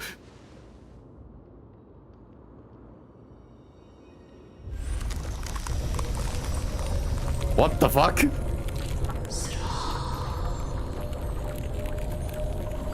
And how was I walking the streets of Akuma? Is collapsing. Someone must inherit the authority of time. If the pillar is lost, the laws of time will collapse. Uh-oh. Amphorius will succumb to eternal disorder. Uh-oh. You ever explain things clearly? What about the trial? Revive me, quick! Bring me back to life! Never compromises. Never Ah, shit. Never makes a choice. Child of humanity. Titan. I knew this was a bad idea. Sky Father. Time. Restrains everything that exists in this world. Orynyx's divinity is dissipating? Uh-oh. Is the trial coming to an end? Pathstrider of remembrance. My strength. I shall entrust it to you. The fate of the world. If you wish to save it, go and find your Go and find your future that's been stolen? What does that mean? Even if that means you'll have to cheat death. What does that mean? You'll have to challenge that hand of shadow. Oh. Clasped with unyielding fingers. Uh-oh. Before the passing of 15 entry hours, go forth and reclaim your future. I only have 15 fucking hours to kill the Death Titan? This is the true trial of time. Uh-oh. Not good. Not great. Hi, Danhung. Ah, you're finally awake. I'll keep it simple. You succeeded. Onyx has trusted you with their divinity. Now you're no different from a demigod of Emporius. However... Oh no, 15 days. Okay, not hours. Memis told me what happened during the trial. There are still things to explain to the others and told me to bring you back to your room to rest first. Simon must be joking, right? Don't sigh, Danhung. So, what's my superpower? For easy of you to say that even now, you're truly impressive. There's something that I've never told you. When we landed on Emporius, a car was pierced by Nikador's lance. Do you remember, back at the ruins of the Abyss, that was what I said. You passed out when our car got hit. I blacked out too. Not before dragging you out. It's a good thing we were in the car, or we would have been crushed to pieces. Actually, my accounts made light of the situation. What actually happened was much more complicated. Oh, did we die in the crash? But Mem, like, revived us? Oh, shit. You were severely injured back then. With several wounds still bleeding profusely, I struggled to carry you out and used the last of my strength to stem the bleeding. But then I was also hit by a falling rock and lost my consciousness.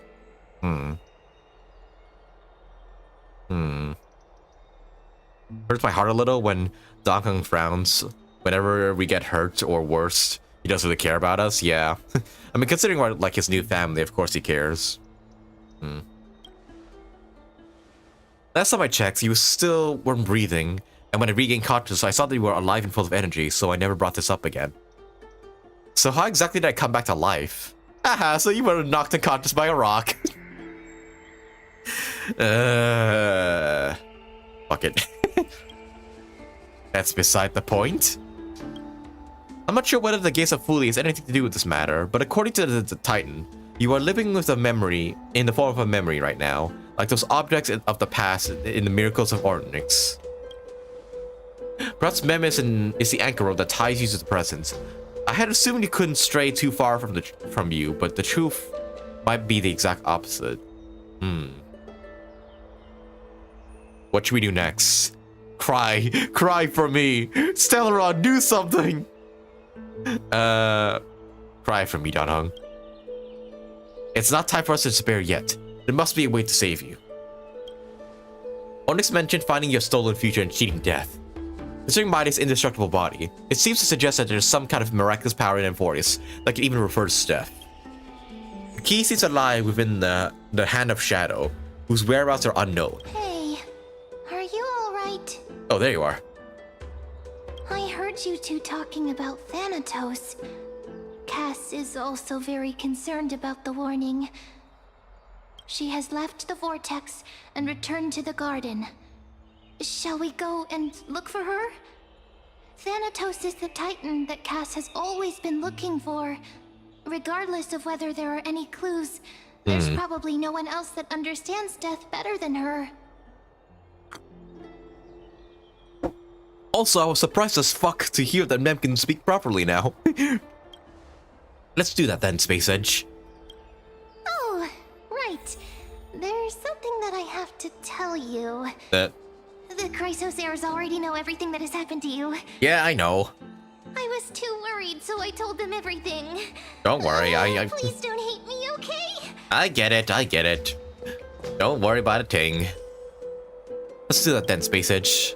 You notice a resolute yet gentle look in Danhong's eyes. He doesn't want to burden you with his own worries, in his words. You already understand, his trust in you transcends words. As he once said, it's not time for sorrow yet. Next, he will go to the grove to check the situation, while you should be looking for casters with Mem.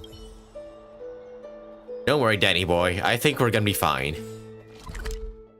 Well, hopefully anyways. Alright, back to the garden. Thanatos! Where the fuck are ye? Miss, I'm right here. You hear soft steps coming closer, one step at a time. Please stay there and slowly turn around. Actually, is that why I could not die by Castra's hand? That would make sense, since I'm just a memory. She can't really kill me, per se.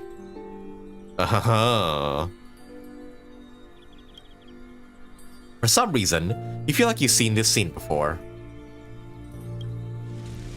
You want to turn your head, but you glimpse a dash of purple brushing past your face. Then, a chill seeps through your skin, spreading into your veins. Thump thump, your heartbeat begins to slow. At this moment, I just want to close my eyes. Remembering that near-death experience, I gotta stay on guard. Spin around immediately, I give casters a scare. Yeah! In the blink of an eye, time seems to have frozen beneath that cold sensation, and you just happen to close your eyes. Please pardon me. Whoa, hey. This, wow. You are much closer than I thought. A subtle fragrance of an unnamed flower fills your senses, its sweetness making you forget the need to breathe. You realize you're still alive. No, to be more precise, your death was not thorough. The coldness of the initial touch disperses as quickly as it came, and replacing it is a touch of fingertips and a tremble born of trepidation that originated from a certain lanky arm. A quivering finger gently brushed against your cheek, causing a faint tickle. You may touch me now. Just as I expected. I cannot feel anything. Casters, you're shaking. Am I really dead? You're invading my personal space. I'm sorry. I just wanted to verify once again. Back at the Grove, I was puzzled as to why you were not affected by my curse. I thought that it might have been the special ability of a traveler from beyond the sky. Never did I expect that this would be the true reason. I'm sorry. I should have noticed that something was amiss earlier. Miss, if my abrupt behavior just now offended you, I hope that you can forgive me. I'm just thinking, if your soul has really left your body, as a mortician, I might be able to trace where it has gone to. Oh? Cass, did you find anything? My apologies. Not as of yet. Perhaps I have overestimated my capabilities. But, Miss, would you be willing to let me try again? This time, I'll increase the area of contact slightly. Oh. Perhaps the result might be different this time. Okay. Agree, there's no harm in trying again. Refuse. Fine. I have no harm in trying. The living in this way before. If my actions are in any way disrespectful, I hope that you can forgive me. Well, just no freaky stuff, alright? Casters once again places her palm on your face. Her shivers calm down somewhat this time.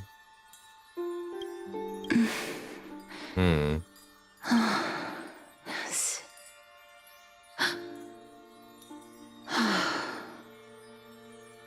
Did you discover something? You scared me. I seem to have caught a glimpse of something. Oh. Your soul is currently roaming someplace and cannot find a way to escape. But perhaps it might not be a bad thing. If your soul is still wandering around, it means that we still have time. We have a chance to find it before the fingers of Thanatos sweep everything away. Clues. 15 days, though. Just a few more. I need more guidance. Ah. The connection has been severed. With my strength, I'm not able to trace it. Shoot. It was me. I was a little too hasty. Don't worry, miss. Although we currently have no leads, I will do my best to search for the whereabouts of Thanatos, bring back their core flame, and personally return to you the life that you have lost too soon. Please do. I'd rather not die on Euphorius. Know that I'm lacking in confidence, but I hope that you can keep this promise of mine in mind. Before I manage to deliver on this promise, please do your best to hang on. Euphorius needs you. I'll do my best. So what now? Live on bravely. I understand. Lady Aglaya and Lord Phainon are currently discussing some matters in the paths. They're worried about you too. If possible, please go there and let them know that you're well. Although, I don't actually know whether your current situation can be described as well. Well, I mean... Also, please accept this Styxian fable. Oh. Reading can help one to focus and relax. I hope that reading this can help tide you through this difficult period. Well, maybe sometime, Cass. Lady Aglaya and Lord Phainon are currently discussing some matters in the paths. Oh, yeah, okay, same thing. Also, I see the freaking chimeras just sitting there from the Chimera event. They were just here. Okay. Melody did so well as Cass. Yeah, I agree. The voice acting in Cass is like really, really good. Especially like yeah, actually all of the Euphorius cast is like really, really good so far. Like with all the VAs and stuff. Alright, but let's go to our boy and girl here and let them know we're fine. Well, for like a good 15 days or so. They're here. Hey! Partner! Hyacinth said you definitely wake up. How do you feel? How long was I out for, by the way? So the entire world now knows about this now. You can even take the pulse of someone who's dead? It feels quite cool to be a departed spirit. Well, at least you look no different from the living. I think that most living people don't even look as good as you do. You've completed the trial of time. And I have to admit that the process went better than I expected. Even in the end, that Titan's heart still showed a soft spot for humankind. So do I have the core flame or do I not? I never expected that. Two people who have cheated death would appear in Akima at the same time. That's what we have been talking about. Mighty has been in Akima for such a long time, but has no one thought to study his indestructible body? If there were even any minor breakthroughs, we wouldn't be as clueless as we are right now. Should we go and say hi to Mydei? I have had this idea, but so far, there have been no results. If it were successful, Thanatos wouldn't have disappeared without a trace. Nevertheless, now is not the time for us to give up. At the very least, we can still see a glimmer of hope. Cypher. Oh. If anyone in this world knows the whereabouts of death, it would be her. I'll try and get her to return to Akima. Yes. But do be prepared. Get Cypher in this. I want to see her. Please understand that throughout the history of Euphorius, no one has ever managed to escape the clutches of death. At the end of time, Thanatos silently awaits all. Mydei, please stop talking about Mydei's body. We know you want it so badly, but you know, not now. Thank you for your help. Is this supposed to be comforting? Don't take it to heart, partner. After all, you've already created countless miracles along the way, right? But before that, just... Nope. Just what? What's wrong, Aglaya? Omens always come in pairs. A tiny air current will eventually brew into a storm that tears the sky apart. It's Anaxagoras. He has initiated contact with the Council of Elders. Uh-oh, that ain't good. In the end, it has still come down to this. Well, shit. I earnestly hope that your assessment of him is accurate, Phainon. Otherwise, the efforts of my teacher and I of the past millennium might be reduced to dust because of that great performer. Yeah, that's a cause for concern. Speaking of which, to Anaxa's POV, not too long ago. Whoa, hey. Anaxa, the fuck are you at? Is this a Council of Elders? Just a bunch of guys in robes? What the fuck? Are we... Is this the fucking, like freaking the 13 of Kingdom Hearts or something? Where are we? I'm back here again. I remember this dream. This realm is covered in a silk-like fog, and the land is barren and harsh. The crowd of travelers leaves tracks everywhere. Hey! Excuse me! What is this place? Where in Amphorius are we?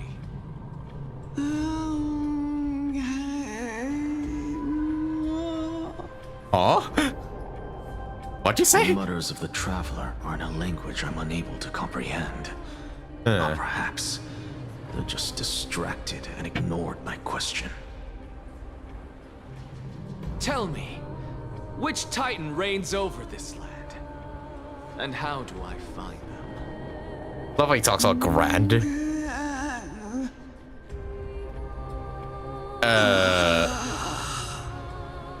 What? Hand of Oh. Shadow. Oh, you speak English. Okay. We're getting somewhere. Hand of Shadow Thanatos. Could this possibly be the Netherrealm? Not Netherrealm. Okay. We're making progress. Where are we then? Then where is this? River of Souls? The outskirts of the Netherrealm? Are you heading downstream toward the Netherrealm? The Netherrealm. Nothing but an illusion. An illusion? The heck? Titan rejects you, me. Oh. Listen. What? The traveler lifts their wrinkled fingers and remains silent. I look in the direction they are pointing and listen closely. There. A massive shadow brought the sound of rushing tides. The sound of tides. Oh. I can hear it. I hear it deep within the tides. Beyond the closed gates of the void world. A voice about to recount something. Child of humanity, is it death's embrace you yearn for with such urgency? Oh. Oh. Oh no, it's just CSCs. You've awoken. Welcome back to the mortal realm. Welcome back from hell. How would you say? Your consciousness is dissipating much faster than I expected. Ultimately, it seems like the Titan's core flame is incompatible with a mortal body. How much longer can my consciousness remain in the mortal realm? In my estimation, at best, you'll see 15 more entry hours. Wow, coincidentally the same time as us. Who would have thunk? As for this part, I highly advise you to pay attention. There's lots of interesting parts. It's time for sleep-deprived wise to work. Okay, I will for the most part. You can say he's between life and death, and he can pretty much die at any time. Yeah, that's something we need to solve eventually. 15 days and nights. What is it? Are you finally starting to become attached to the mortal world now? On the contrary, 15 days feels a little too long for solving a singular problem. Really? Stop giggling.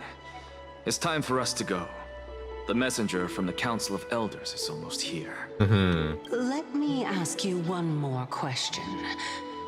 Are you really planning to betray Aglaya's will? What betrayal is there to speak of when I was never loyal to her to begin with? What about that white-haired student of yours?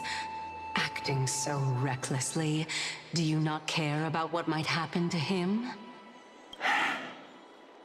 No. There will be a price to pay for blind faith. This is also a lesson for phainon. So, really? Anaxa, come on. You truly are a strict teacher.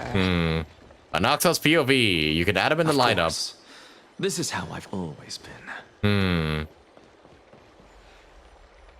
Yeah, right. I can, right? Yep, I can. So, you know what? We'll try him out here for momentarily. We'll get the Sunday board and also Launcher 2, because why not? Alright. It's Gunwise time. Let's go. Also, alright, what's this again? Alright, these are the ones that gives you like random buffs. Give me that. Okay, meet with the Council for Elders Messenger. You can see his animations if you like. Oh yeah, true. You've yet to see his like his idols and whatnots. That'd be a good time if I need to see them. Up.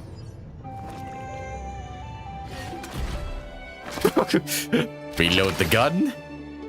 And get ready to shoot motherfuckers as I please.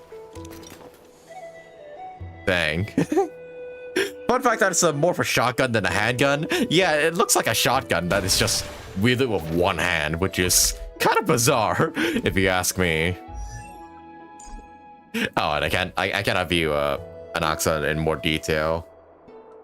But yeah, I find it that kind of interesting that like our soul is separated from our body at the current timings, but we are just this whole time we've just kind of been, you know, slaying Nicador and doing other stuff while being you know, having no soul, and we actually died at the very beginning of Inforius.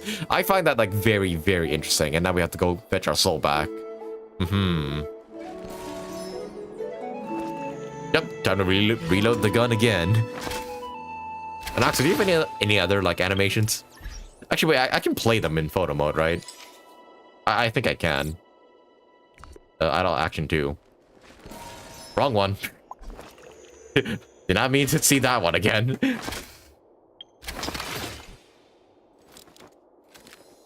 Hang on, yeah, I want to see. I've never seen his idols before, so I might as well do it now. Yep. All things are connected by origin and are made of the same essence. Yeah, when he talks like this, it really does seem like just edgy-wise. Now that you mention it.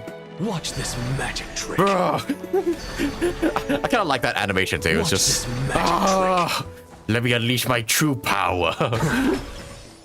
That is pretty cool. Sorry to keep you waiting, Lord Inexagaris. What the heck? Did they send a robot to fetch me? Also, what's with this lineup over here?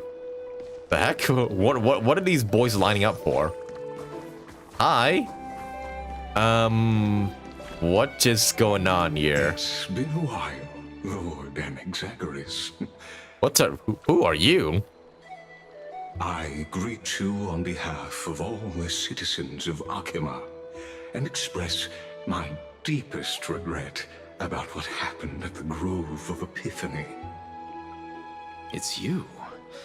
I never expected that you would personally come and meet me. By carefully into Lantern above, I have come as a testament to the justice of the Council of Elders. There are anti-Catherians here? They have been a rare sight ever since the Crisis War. Anti-Cytherians. Huh. I extend to you my utmost respect, revered Titan. I am Lycurgus, though you may call me Lygus, holding an honorary position within the Council of Elders in Akima, and as the Theoros, I stand to protect the right of all upright citizens to express themselves freely. Are these guys like robot people of Amphorius? You can see them too? You know about us. We Anti-Cytherians perceive the world through the amplitude and frequency of souls. Okay. Just as I am conscious that Lady Aglaya is secretly listening in on our private meeting from afar. If necessary, Lord Anaxagoras, I can sever the golden thread to protect your fundamental rights. Really? You can do that? The demigod should know better, for such is her station. Spare those poor threads, and just let her listen to my words. They shall serve only to unveil her own folly. May I interpret this as you having a countermeasure? I need not any plan, because she can do nothing other than petty espionage. As the Citizens' Assembly approaches, and with Orynyx's fall, any attempt to capture the core flame within me will only usher chaos and calamity. A truth she undoubtedly comprehends. While I, Anaxagoras, serving as the Grove's special envoy to Akima's Citizens' Assembly, have long known the extent of your abilities. Let's forego the formality of asserting authority, Lord Lygus. Lead the way. Lead the way. Very well. Surely Lady Kindness would appreciate such assertiveness in an ally. She's been... I don't like all that laughing. Follow me, please. Follow me through this line of dudes. Is there something on your mind, Lord Anaxagoras? Nothing, really. It's just a question that I contemplate every time before I ascend to dawncloud. For the Titans, does the falling equate to death? A pondering truly deep. Time is on our side. Do you mind sharing your reflections with me? While all living beings must ultimately face their demise, Kefali has yet to meet theirs. Their journey continues unhurriedly along this long path. Are you suggesting that Kefali may not have truly passed? Yes. For dying implies an ongoing process, an action, whereas death signifies a static state, a definitive termination. In contrast to mortals, Titans exist on a grander scale of space and time, thus elongating their passage into death. The notion of their fall is but a misinterpretation born of mortal ignorance. An intriguing concept, albeit challenging to substantiate.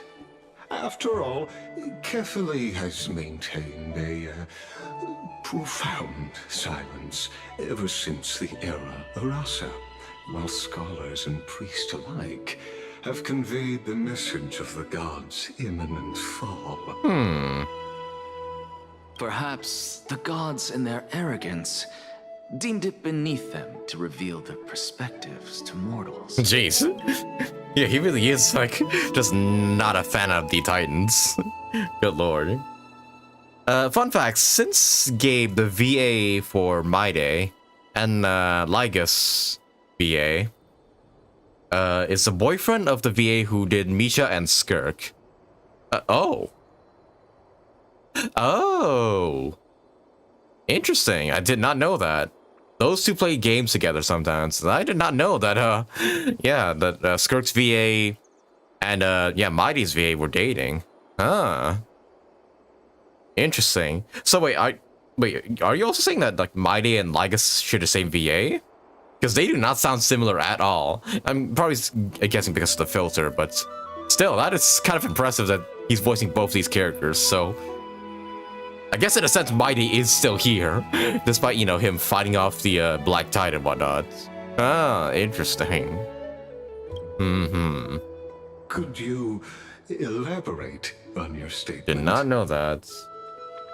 Circes, the kin of the Sky Father as recounted in myths, now resides within my brain.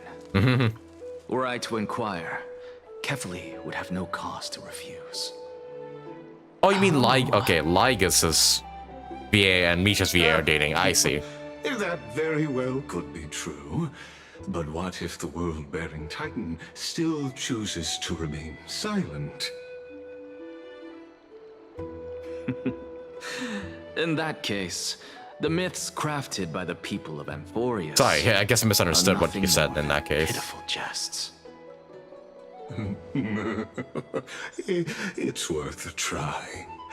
I believe, and I'd love to witness the fruits of your theory and the change it may bring to this imperiled world. Because I completely concur with you on this aspect. If the Titan has indeed met their end, any response from them would be impossible. Oh, cutscene. What the heck? What the fuck? The hell? What the fuck? Did he just respond to him? Please, Professor. The shit? So, because what? The children of humanity have indeed created a spectacle.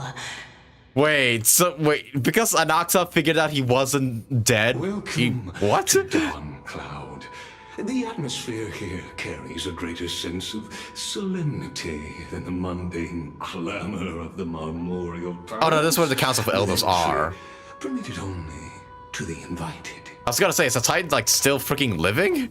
Only esteemed beings grace this place, and among them, I've received... Oh no, he is alive, never mind. Scholars, warriors, and now we even have the honor to be in the presence of a Titan.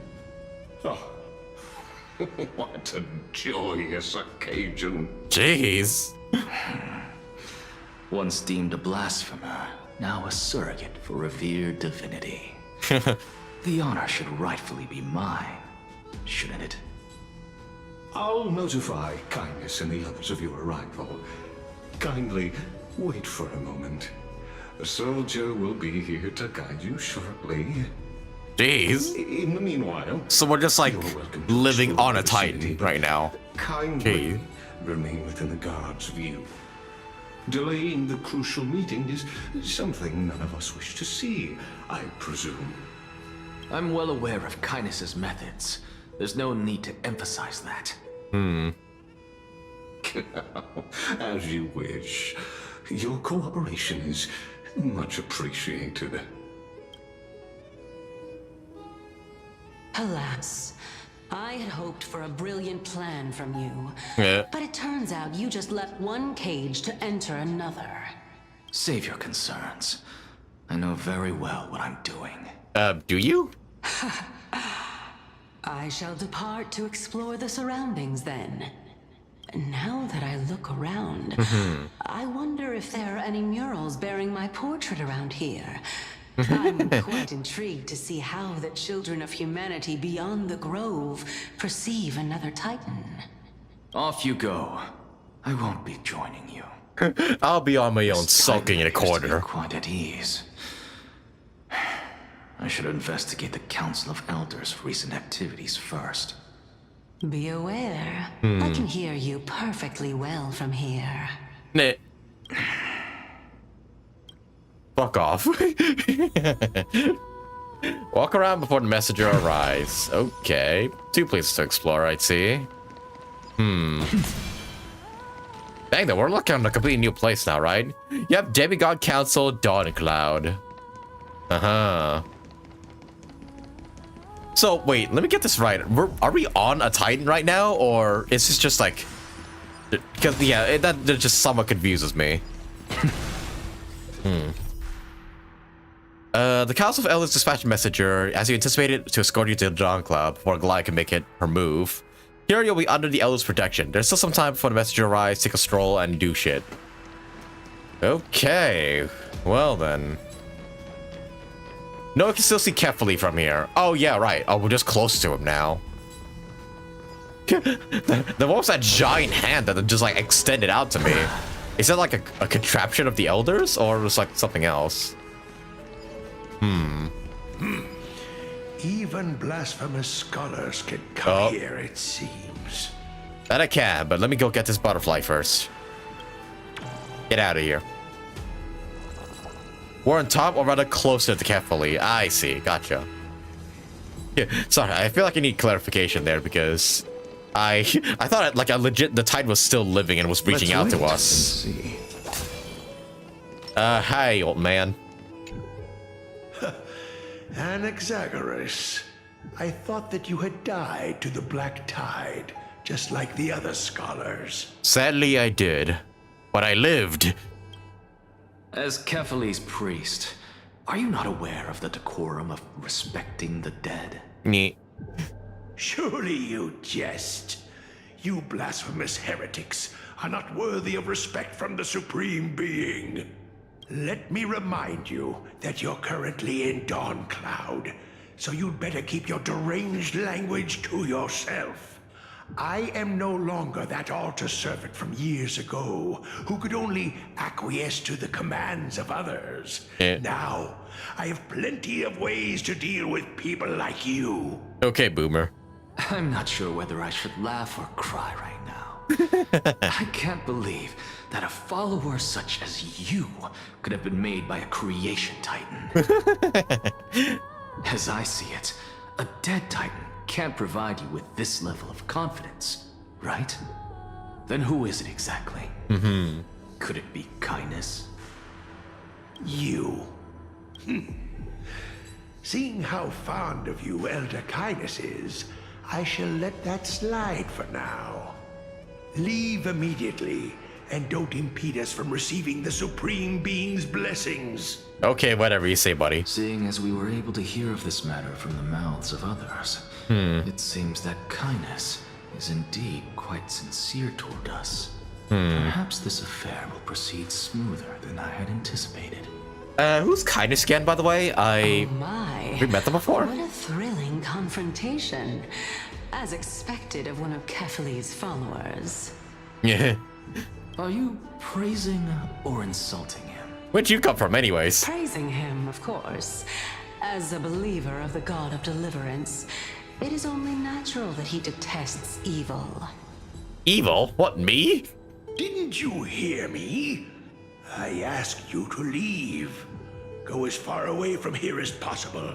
Yeah. Don't mutter to yourself like some sort of madman and disturb my meditation. Oh, okay, yeah, the elder who was trying to kill Aglaya, right?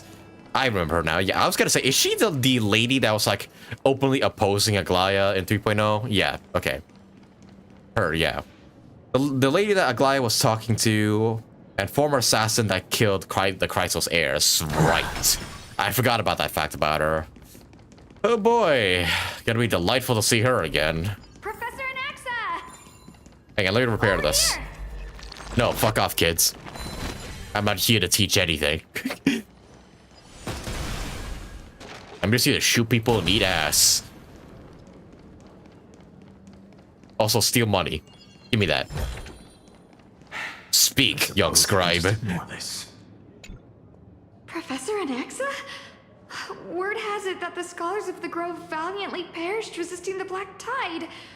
To find you here safe and sound. Thank the fates. Well, thank me, it seems, but... Wow, what happened to you? Why is your clothes all, like, low quality and pixelated? The heck's going on there? What the f... What are you even wearing? You could say it's the fates toying with us. It's only the Crimnoans and Idonians who chase glory through death. But your survival is a victory in itself. I'd settle for that gladly. At least there's one person who was nice to me. Are you here to report the incident to the council? I heard that after the Black Tide devoured the grove, Akuma would be next in line. Even with the demigod of strife standing alongside humankind. Tell me, how much does the Council of Elders know about the Black Tide? Once Kindness and her followers learned of Circe's and Orynyx's fall, they proclaimed in the council that the Flame Chasers could no longer stand against the calamity alone. Yet, when the Crown Prince ascended to godhood and repelled the Black Tide, she immediately altered her tune, declaring that all was resolved beyond Akuma, with the only remaining menace now being Aglaya and her adherents. They might well make their move at the upcoming Citizens' Assembly.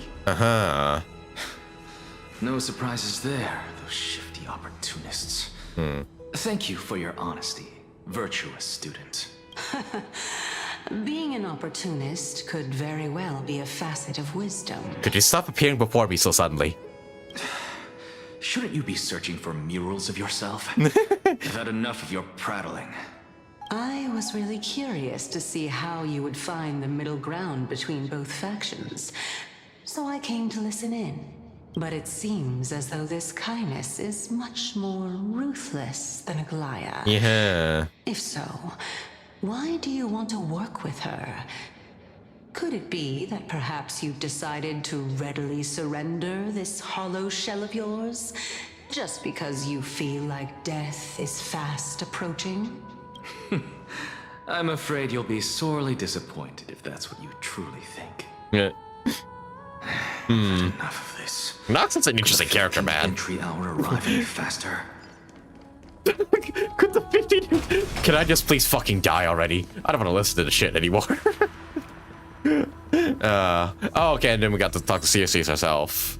Okay, well, as much as I want to do that as of right now, I gotta go head to the bathroom. So, yeah, I guess you guys just sit still and just wait about for like 5 minutes or so, and I'll be like right back. All things yeah, like 5 minutes after this quick bathroom break, and yeah, we'll continue on with the story. In the meantime, I guess you guys will just stare at anaxa here until I'm back. Okay, but be right back here, fellas, after I freshen up.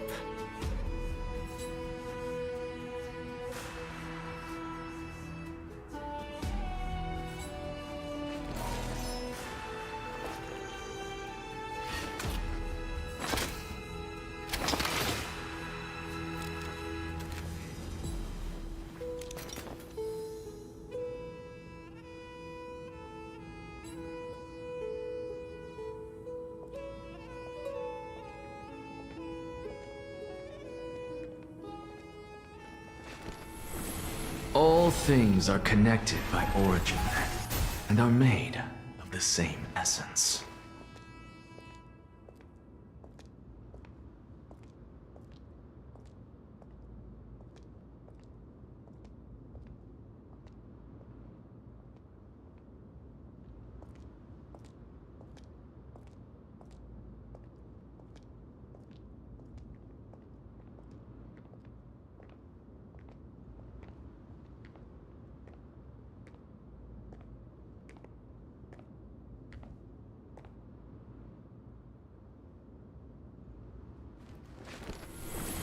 All things are connected by origin, and are made of the same essence.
All things are connected by origin and are made of the same essence.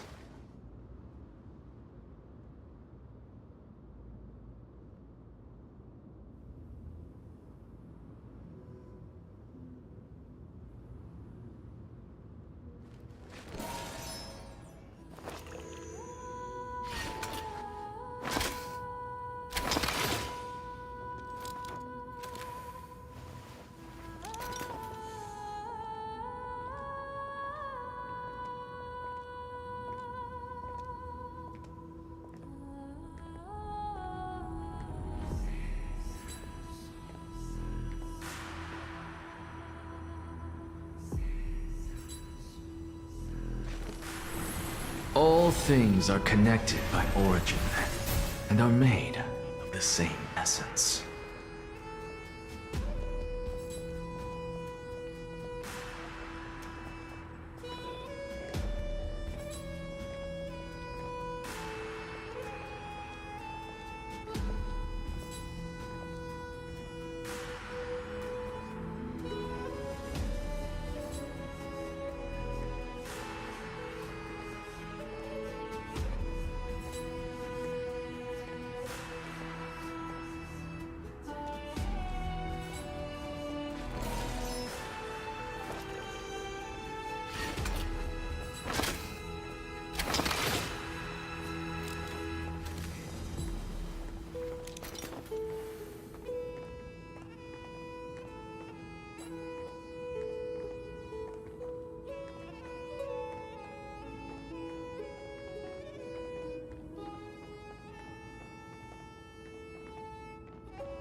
All things are connected by origin and are made of the same essence.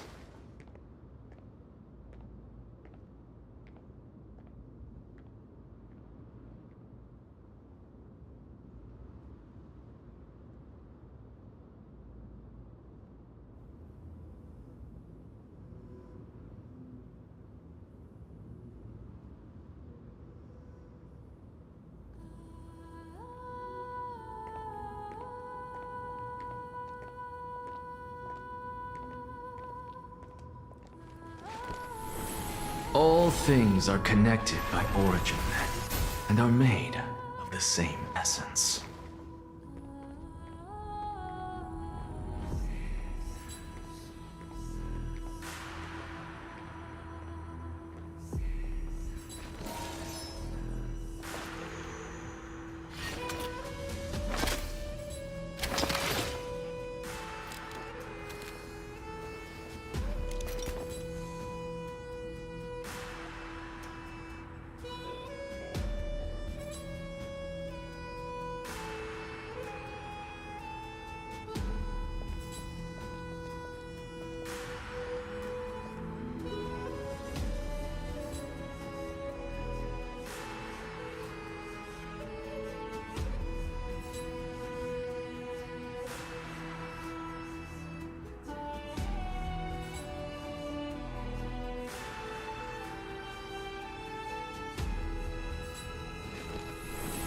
All things are connected by origin and are made of the same essence.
Alright, I'm back. Okay. Sorry for the wait. Let's resume on the story here. Let me just make sure everything's working fine. Let me just do a bit of the chat in the meantime as well.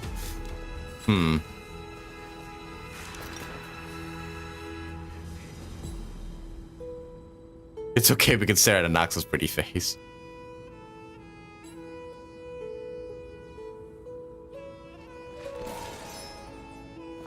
Calling that Cyrene is another quantum harmony? Possibly. For me, I'm skipping the next update. I'll proceed to get... Oh yeah, phainon. Yep, of course. I'll send phainon on Discord. Oh yeah, I just saw that. Like on my phone just now.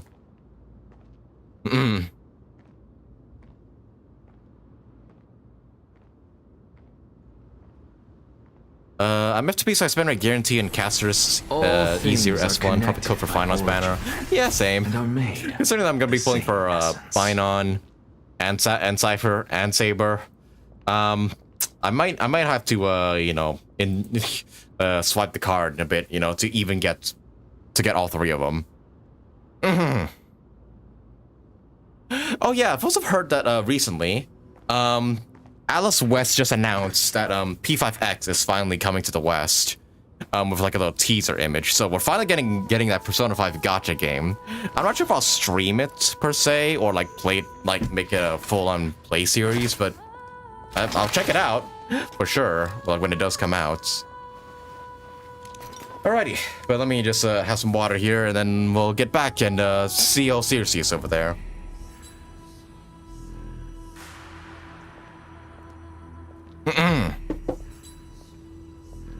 Alright, let's go. Alright, let's at the Circe's evaluation of their murals. I didn't find any of myself around here. My, could it be that the great tree painted in this mural is actually depicting me? No, I'm pretty sure that's just a tree. Every plant, every tendril, no, even every leaf could be the embodiment of Circe's. As a result, mere mortals who did not know what the Titan actually looked like chose to paint them as a giant tree instead. Huh. Their wisdom was portrayed as fruit to symbolize how they shared their knowledge equally among the masses. Such exquisiteness indeed. Interesting. There's also Silver Palace, which looks really good, but low reservations. I've not heard of Silver Palace before. Then again, I don't really pay attention to the gacha scene outside of Hoyo games, so I guess I didn't hear of that. Imagine it was just some random mural of a tree and he's just like, is that me? No, seriously, it's just a tree. Just a tree, man. Just a tree. Could you imagine? This mural is quite abstract. I really can't tell whether you are praising or demeaning yourself. Yeah. Now I'm quite curious whether the Reason Titan has studied figures of speech before. Of course I find such stylistic devices interesting. For all we know, this could be the answer to the question, what exactly are we?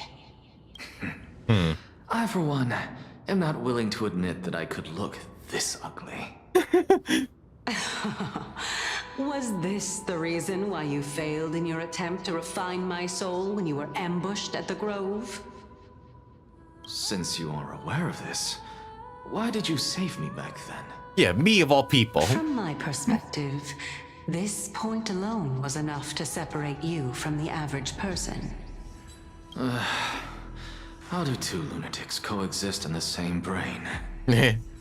Therefore, it seems that your journey to Dawncloud this time is not just to seek protection. What, then, is the intention behind your actions? The entire plan is stored in my memory, so why don't you look there? Then don't mind if I do. 1 year old? 2 years old? Yes. Wait, how far back in my memory are you looking? My. Even a member of the preeminent Seven Sages must hug his droma stall to sleep. How interesting. No, don't talk about my robot plushies. No, don't look there. That's enough. How unusual. Your soul is actually trembling. This must mean that behind this toy hides a secret that nobody knows, right? Since our days are both numbered, I don't mind telling you more about it. Hang on, let me look back at... Oh, he's talking about the toy. This is a present that my sister gave to me. Oh. It's a doll that was made to look like our family pet. He's like drove PJs, a drove a bed, everything. Are they also living in Akama? Don't you just love to pick through my brain? Go on, continue flipping through my memories. It won't take long. You'll discover the answer when you reach the memories of when I was 5. Oh. Oh, the black tide is everywhere. I can't bear to look. When I was young, I couldn't accept this outcome either. Georios, Aquila, Kefali, and you, of course. Although I prayed to every titan that I could think of for help, my efforts were ultimately futile. This...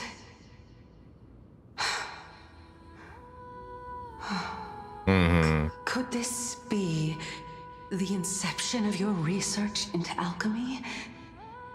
Indeed it was. Everything started from that verdant courtyard of yours. When I was pursuing my education there, I naturally also came to learn of Thelesis' theory as well. Oh, I remember that person. He was the one to come up with the concept of souls, right? Not only that, he also believed that life, as well as the composition, movement, and transformation of matter, all stem from souls themselves. This is why I thought that, since all living things stemmed from the same origin, why could I not sacrifice myself in order to resurrect my nearest and dearest? Oh. Anaxa, you... I did it, teacher. But this is absolute blasphemy. Regardless of how much freedom the Grove provides, such an act could cause you to be burned at the pyre. But I do not care. Do it for all. They can do it to me for all they want. Actually, he wasn't he? Like he was being burned in his demo, if I remember correctly. Have you seen Anaxa's drawing tutorial of how to draw Dromas? No. Is that like a fan-made video, or is that like an actual official thing from Hoyoverse? Your beloved, where is she now? Send her away from the Grove at once, to a place where nobody will ever be able to find her. Otherwise, the both of us will be judged by the Council of the Seven Sages. Calm down, teacher. My sister, she's still not in the mortal realm, even to this day. It's an official post on Twitter, I think? Really? You gotta send me that. I really want to see it for myself. What do you mean?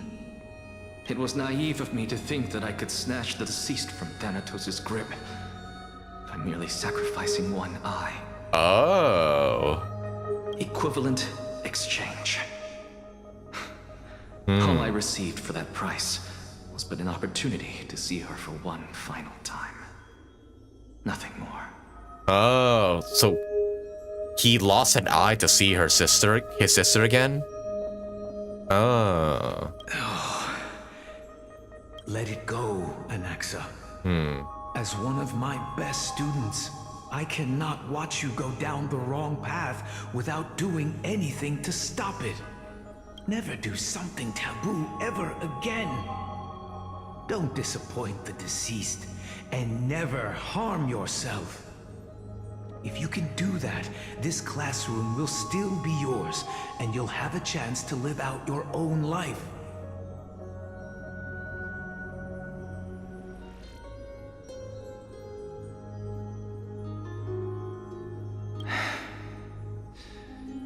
I was able to see her one last time, I have no other desires. You're right, teacher. It's time for me to start a new life. I am sincerely glad for you, child. Now then, what topic would you like to study? I wish to continue Thelisis's research. Continue the research into souls, but you know that the Grove has long since understood his philosophy like the back of their hands. Even if you continue digging into this subject, your efforts will likely be futile. No, teacher. After my fleeting glimpse of the deathly fog, I finally understood a single truth. Since ancient days, our understanding of the souls is but the tip of the iceberg. I may have lost an eye, but my view of the world has become clearer than ever. I have grasped the truth with my bare hands. Watch as I turn this farcical world upside down. Upside down. Who would have thought such a secret lay concealed beneath that hefty eye patch of yours?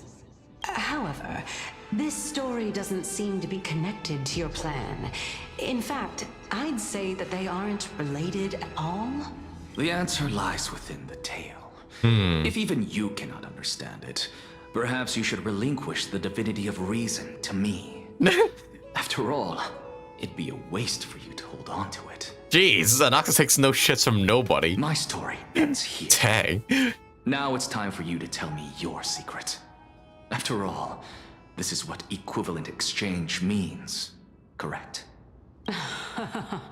As expected, you laid a trap for me to step into. Unfortunately, even if I was willing to talk about my past, I may not know more about it than you do. Oh? Are you saying that the renowned Reason Titan is now admitting a lack of wisdom? Your followers are going to be sorely disappointed by this. Child of humanity, remember this.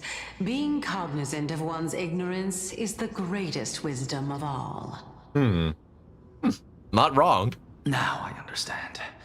No wonder you asked me to answer your random, nonsensical questions. Not only that, you're the only one who can shed light on my query. As the saying goes, onlookers see most clearly. Is that so? Lord Anaxa. Yep. Why are you talking to yourself?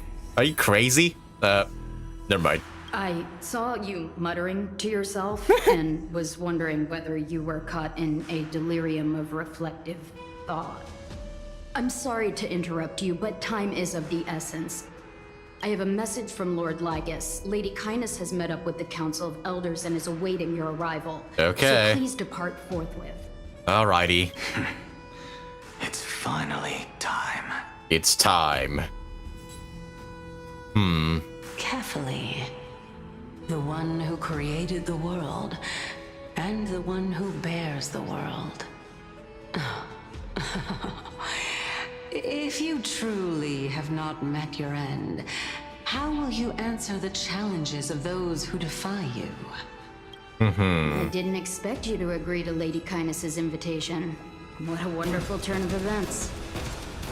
To tell you the truth, there are many people who hold grudges against that Lady Goldweaver. You can explore the map if you want without progressing the story. However, you need to activate all the waypoints again as a trailblazer. I see. Well, it seems like there's nothing much to do on this map anyways, except for a few puzzles here and there, but I'm not gonna do puzzles mid-story. I think I'm gonna save them to do in my own time because they're just gonna be the same puzzles over and over again. And yeah, they're gonna be my like emergency source of jades if I ever need to come down to it. Also, I see a butterfly over there. Hang on. Let me just go grab you real quick. Come here. Get out of here. I still have to find all the butterflies in the other places too, so I'm gonna have to like search a bit more thoroughly for them. Alrighty, but let's step on up to kindness here. Oh boy, how's this meeting gonna go down? She's gonna be a total bitch, isn't she? Yeah, I have no problems just moving on from here. Okay, but let's go.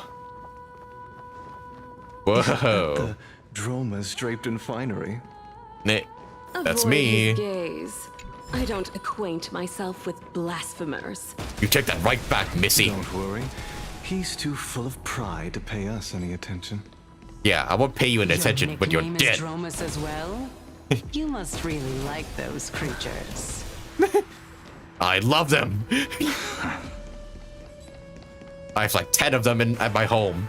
My bed is full of dromas. My pajamas is full of dromas. Heck, I even wear dromas underwear. You just can't see it right now. All right. Anyways, let's go. Also, I see you, Butterfly. Come the fuck right here. All right, aye, Captain. I can hear you. Aye, Captain. Oh, who lives in a copyright under this? Fuck's sake. I should really read some of these like Butterfly dialogue sometimes. They can be actually pretty darn funny. All right, but let's go. A student of Empedocles? I hear that his views run counter to the Venerationists. Let's go. This is what being a scholar Catch up is to me. about. A collision of ideas only occurs when there are differences in beliefs, and it is such collisions that lead to progress. Yet, in my view, there are only right and Hurry up, wrong brother. perspectives, neither of which can coexist with the other. What radical thinking. I guess this is why the children of humanity always squabble with each other. Yeah, sorry for speeding up there. I just want to see if I can overtake Lord this Lygus guy. and Lady Kindness are just ahead. Up. All I'll right. take my leave for now. Fare thee well, then. Okay, well, how is this gonna go down? Me wonders. Sorry, I was just fucking around like while the dive was going on. But yeah, I don't want to miss anything, so I'll be sure to catch up the dialogue here. I'm just gonna check around here for any like red butterflies, cause I reckon some of them might be hidden around here, and they're pretty easy to get anyway. So I should try and keep my eye out if at all possible. I don't see any of them here though, so maybe there aren't any in sight. All right, well, in that case, time to go then. Okay, nothing. Let's go. Up the steps we go. Welcome to the Demigod Council, esteemed guests. Ah, there's a bitch lady. Shoot on sight. Yeah, I did not like her the last time we met, and I don't think I'm gonna like her now, so... Well, let's see just how this meeting goes down. Also, what's with the cube in the middle? Anaxagoras. Oh, I've heard so much about you. Head of the Nusporists of the Grove of Epiphany, notorious blasphemer, a Chrysos heir who bears Circe's core flame, a survivor of the Grove calamity. Did I miss anything? Well, if so, please be so kind as to enlighten me. Since Lady Kindness is already well acquainted with me, I won't waste any effort introducing myself again. But then again, perhaps the customs are different here. Back in my hometown, there is a form of etiquette known as honoring guests. The host will welcome their guest with warm hospitality by treating them to fine wine and a cozy bed. You get what I mean? I don't have a place to sleep, so... Could you offer me one? And yet, ever since I arrived, I have not been welcomed with warm courtesy or ceremonial gifts. Instead, I am met with intense scrutiny. Even more absurd, the host has sharpened their blade and instructed their servants to lie in wait in the shadows. Uh-oh. Perhaps you intend to cut open my heart, retrieve the core flame, and then hold a grand feast for all of the guests. Oh no, this is a trap. Is it? Everyone, stand down. Oh shit. Thank you for understanding. I am but a feeble scholar who is not used to the stench of avarice and blood. You know, yeah, I'm an actual feeble scholar, unlike another feeble scholar who definitely worked out on the sidelines. All these stairs, bro, my knees could never... Oh yeah, that is a lot of steps. You're like, really? No need to be humble, my lord. From my perspective, your courage and gumption are worthy of the reputation of the Seven Sages. Your bravery is more than adequate to accomplish our perilous endeavor. So, you wish to start a war? No. Well, since the Chrysos heirs are calling for war, we will respond in kind. No, brother. Conflict is inevitable. Since Aglaya endeavors to suppress the virtuous commoners with blood of gold, we will not hesitate to display the rights and mettle the citizens of Akima are so entitled to. So wait, you plan to just straight kill Aglaya? Like, what? As to your question of whether peace is still a viable option, well, to that I can only say this. Everything hinges on the next citizens' assembly and whether they have a sudden epiphany amid the clamor of the masses. And since you, as a Chrysos heir, accepted our invitation, you have indeed given us a glimmer of hope. What brazen arrogance. What you're saying right now is worlds apart from what you were saying before you retired your cleaners. Yeah. I don't deny it. After all, they're responsible for cleaning up any threats, and just a moment ago, you were on the side of the Chrysos heirs. I was on nobody's side. I just want to Now that survive. you're an ally of ours, we can continue talking somewhere else. As you know, these walls have ears. I was fortunate enough to have the opportunity to discuss a treatise about the Venerationists with your teacher, Empedocles. Yet, it seems you subscribe to the Nusporists instead, Lord Anaxa. I've heard that this school of thought is one with many detractors. It's normal for ideas to have supporters and dissenters. Just like how there are two types of people in this world. Geniuses and dimwits. Anaxa and Dr. Risha will get along very well. Like, after the whole M40 story is over, and I assume, like, maybe these guys can leave the planet, I kinda hope the two meet, assuming they don't all die at the end. Yep, that's Anaxagoras for ya. Doesn't take any shit from nobody but his own. Catch up, old lady. Catch up. You're falling behind, old lady. You're falling the fuck behind. Catch up. Move those fucking weak-ass legs of yours. I'm not missing any dialogue, am I? Hang on. Let me go check over here. There's gotta be something around this place, right? Yep. Chest. Give me that. Alright. Go melt it down. Go melt it down? The fuck? This is money. I'm not gonna melt it down, Anaxa. Come on. I'm keeping this money for myself. Okay, there's a puzzle. Welcome back to the hub of the Demigod Council, Lord Anaxagoras. Surely you remember that countless eloquent orators have stood in this spot before and emerged victorious by stoking public sentiment with their words. And yet there have also been innumerable blasphemous philosophers who set themselves up for failure because they refused to defend their actions.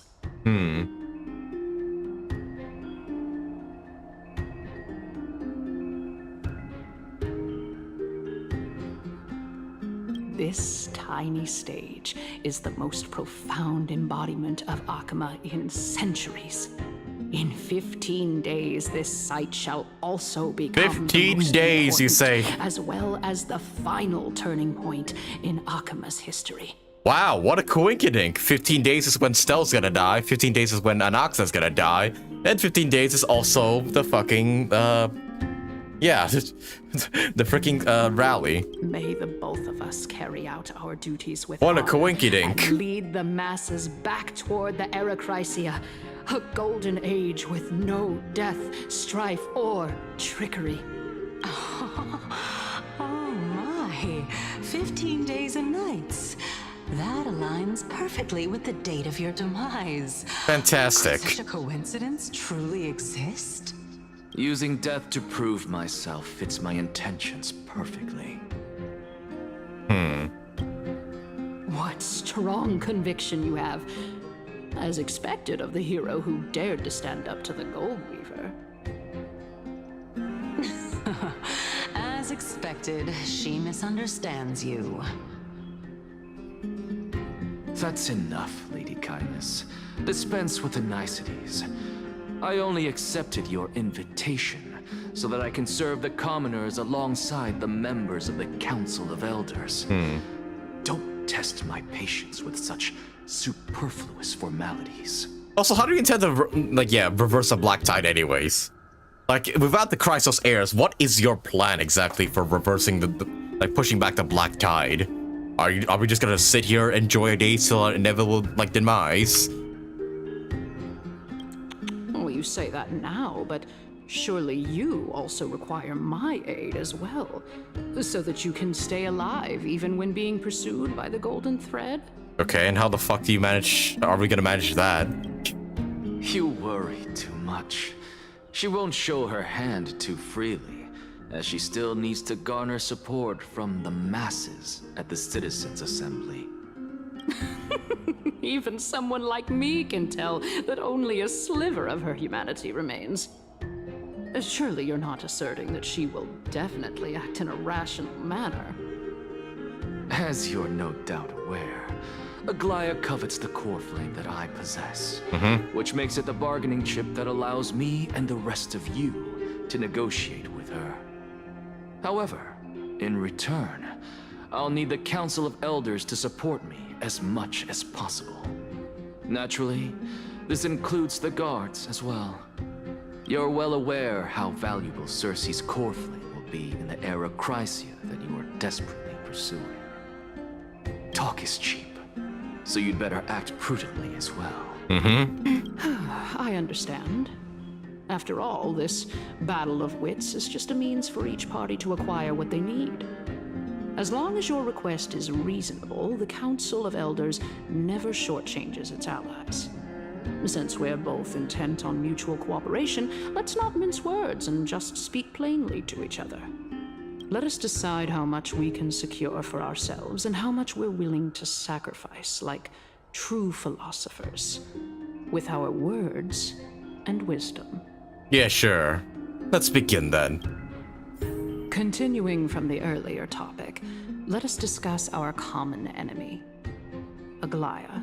She is the second most experienced Chrysos heir across the whole of Akama, who has gradually lost her humanity to the ravages of time and the ablation of the core flame. A formidable opponent indeed. I'm not sure where you're losing her humanity from, but sure. Also, what the fuck happened to your clothes? Why are they all pixelated again? I think the game didn't load in your textures, right? Admittedly, there is ample reason for her to take your life. Yet your previous reasoning is quite sound. As a seasoned political animal, it's unclear whether she will actually cross that irreversible boundary. Moreover, she still needs you alive so that the Titan's trial can be completed. Is there anyone present who can swear by the sacred vow of Kefali and guarantee that you weren't in league with that woman before coming here? Are you just trying to pull the wool over our eyes and aid her in her savagery? Oh, Glide did say she was losing her humanity. Right. But she hasn't been acting like that. She's been acting like perfectly human still at the moment. She's prepared to execute me. She just needs vassals who will do her bidding without question. Well, I guess I'm negotiating here, so... Yeah, just vassals. If Aglaya required a suitably intelligent Chrysos heir, then I'm the best fit for her needs. However, it's quite evident that she has no need for a Chrysos heir who could break free of her control at any time. Since I believe in neither Titans nor the prophecy, there's no way that I would willingly walk on the path that she extols. Given how rigorously she enforces her principles, How would she ever accept a heretic such as me? I understand what you mean. At the very least, the both of us agree that this tyrant who wallows in extravagance and greed is the greatest threat to achieving peace in Akama. The Council of Elders is willing to defend your right to live, just as we defend every oppressed citizen.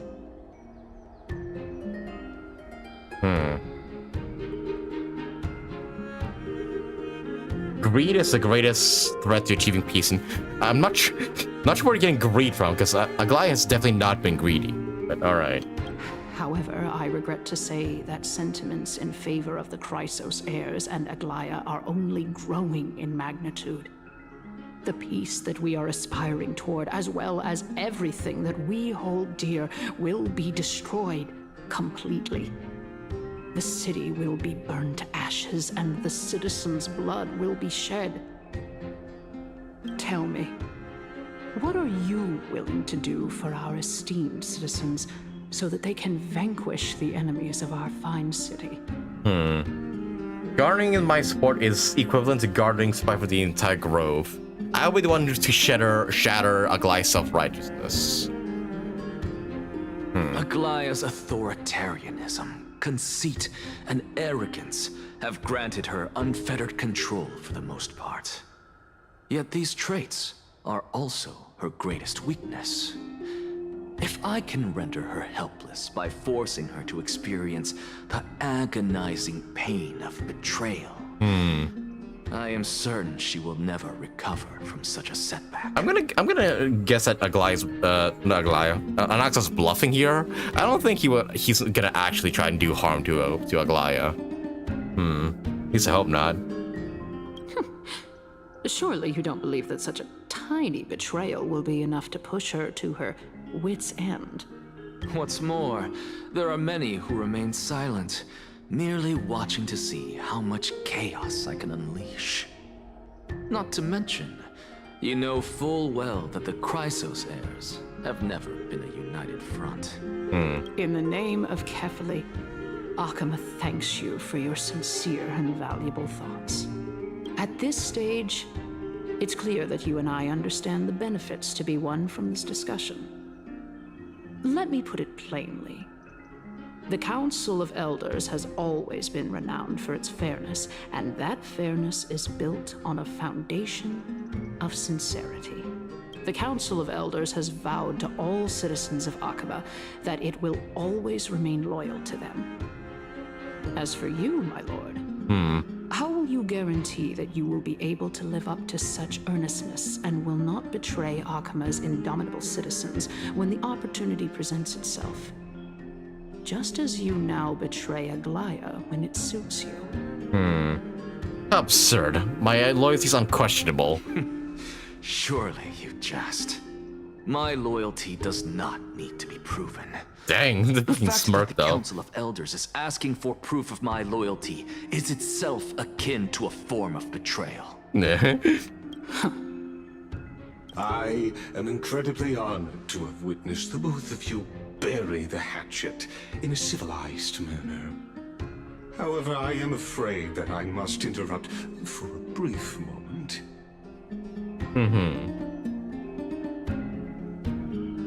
People say Aglaya puts a bit of her humanity in every garment maker she makes, but not sure. And the golden threads gives what people need to. One of them is Wi-Fi, by the way. Oh, so her threads are the Wi-Fi of Amphorius. I see. In her magazine, it's one of the passive incomes aside from her work as a dressmaster. I see. Imagine if Drunk Wise was this eager and philosophical. Belle would make fun at him for this. She would. She absolutely would if he were to spout nonsense like this. But what's up, Lycus? What's going on? As the Theoros, I have observed the following. Lady Aglaya, the Grave, is currently on her way to Dawncloud. She's coming here right now. Oh. Well, I do believe that we might have a slight overabundance of guests today. Feeling dissatisfied, Lady Kindness? Despite the Council of Elders' lofty residence on Dawncloud, it must still tolerate the whims of the Chrysos heirs. So you were holding back just now. Seems like you are better at playing this game than I. In any case, I'm glad that she's arriving here. Oh, really? So tell me, Anaxagoras, now that you're an ally of mine, if Aglaya were to demand that I hand you over, what should I do? Say no, obviously. You can do as she says. Oh. Tell her that the Council of Elders merely wished to chat with me and had no intention of offending her. However, by doing so, the authority of the Council of Elders will be as thin as papyrus that has been soaked in blood. Not only can it be destroyed at the slightest touch, but the Council will also lose possession of a valuable core flame. True. No, more like 2 core flames. After all, at the next Citizens' Assembly, that young lady who is synonymous with death will also be standing on our side. Wait, what? Bastards will be standing by our side? How can you be sure of that? Why? Is that of importance to you? All you need to know is that I have a plan. In my opinion, you should be more worried about the impending threat. Why would the castle side with the elders? Me in full view of the masses today, she could also dismiss the entire Council of Elders in one fell swoop tomorrow. If that happens, the discussion that we've just had will turn into an utter joke instead. Is this the outcome that you wish to see, Lady Kindness?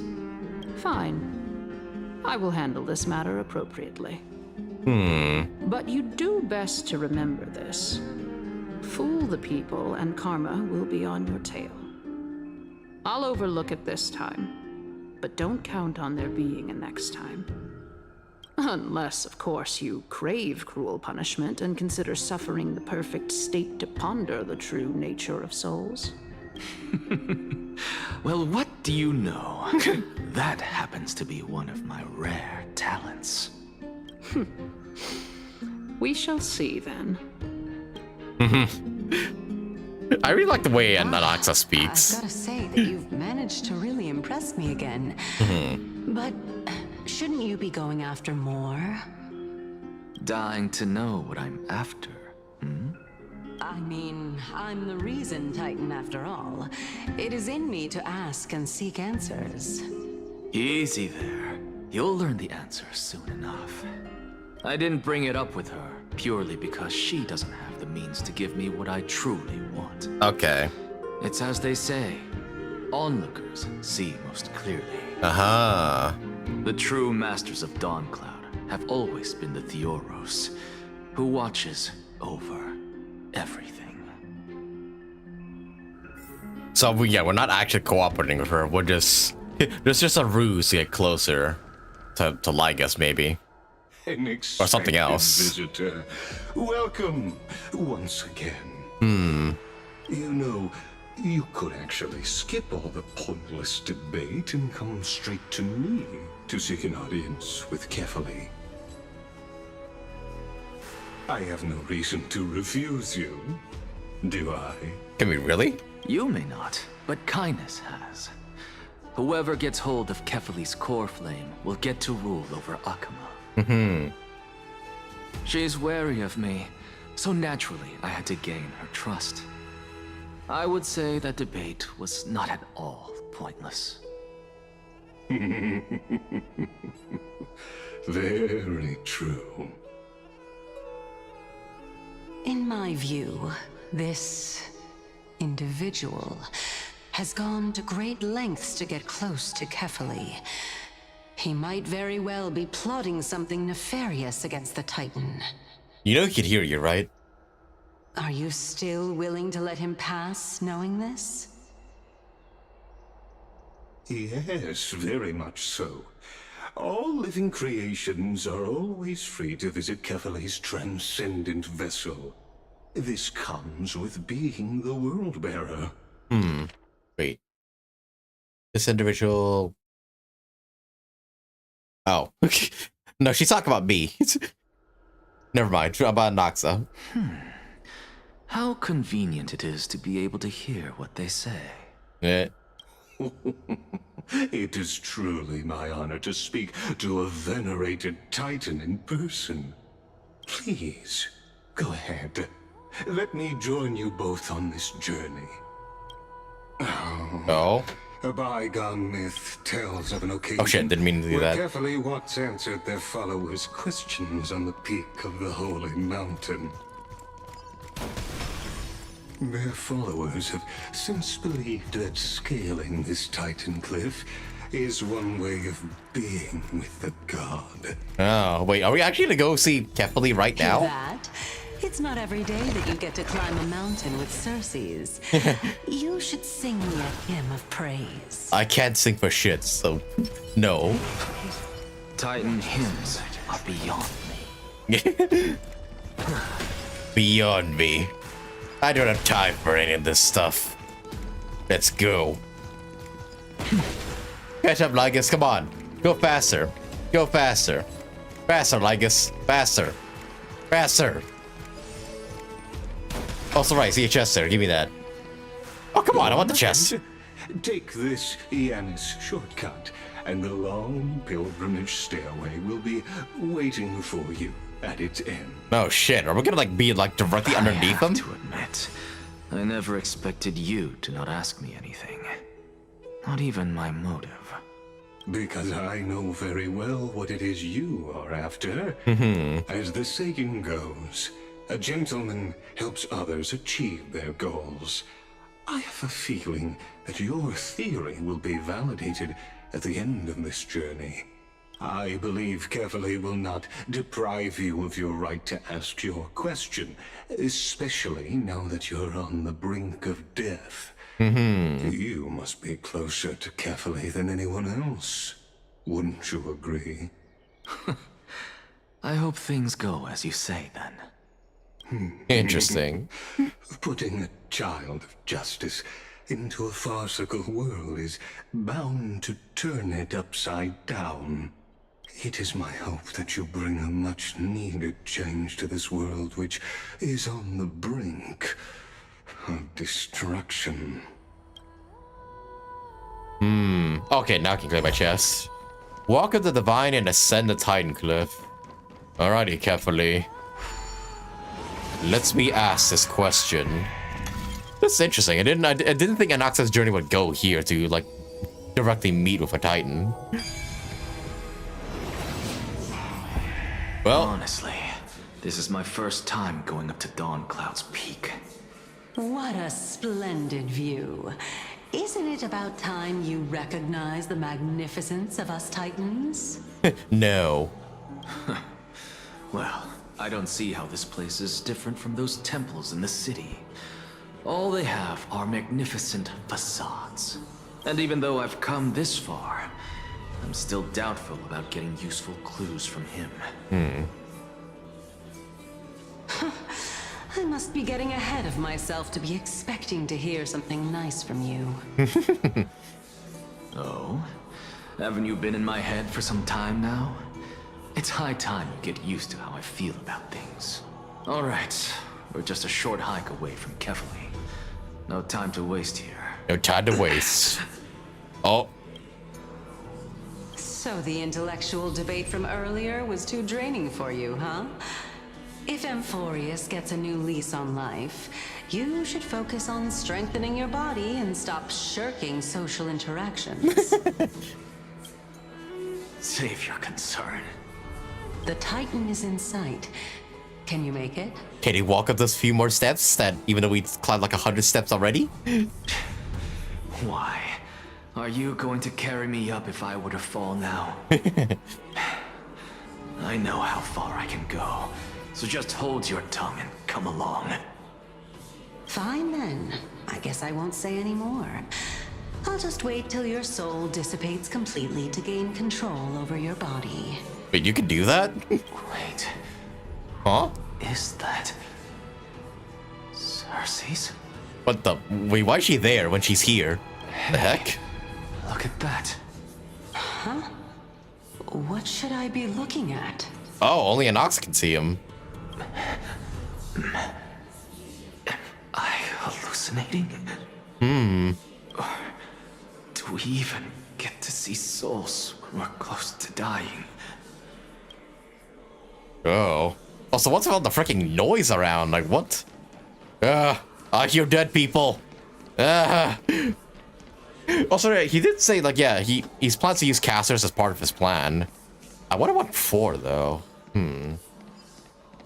Continue climbing the mountain and investigate the phantoms that appeared when the soul left the body.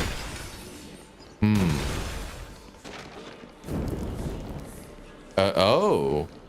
Oh? Why didn't you bring your favorite spear with you on this trip, Nias? Oh, she's met Nias? Oh. Nias. I know I've heard this name somewhere. It's unfortunate. The Black Tide destroyed every last inch of my calyx. How could that be? Even a creation of Georios, from their prized ores and molten fire, couldn't escape the fate of destruction? Hey, Sarces. Do you know a certain Nias? Nias? No, not that I remember. How did you even think up such a strange name? Oh, she doesn't remember. I just saw him. Nias. A warrior-like figure who was just chatting with you here. No, I have no such memory. Could you be hallucinating? Weird. What's happening? Like, when did Circe lose her memory, I wonder? Departed spirit?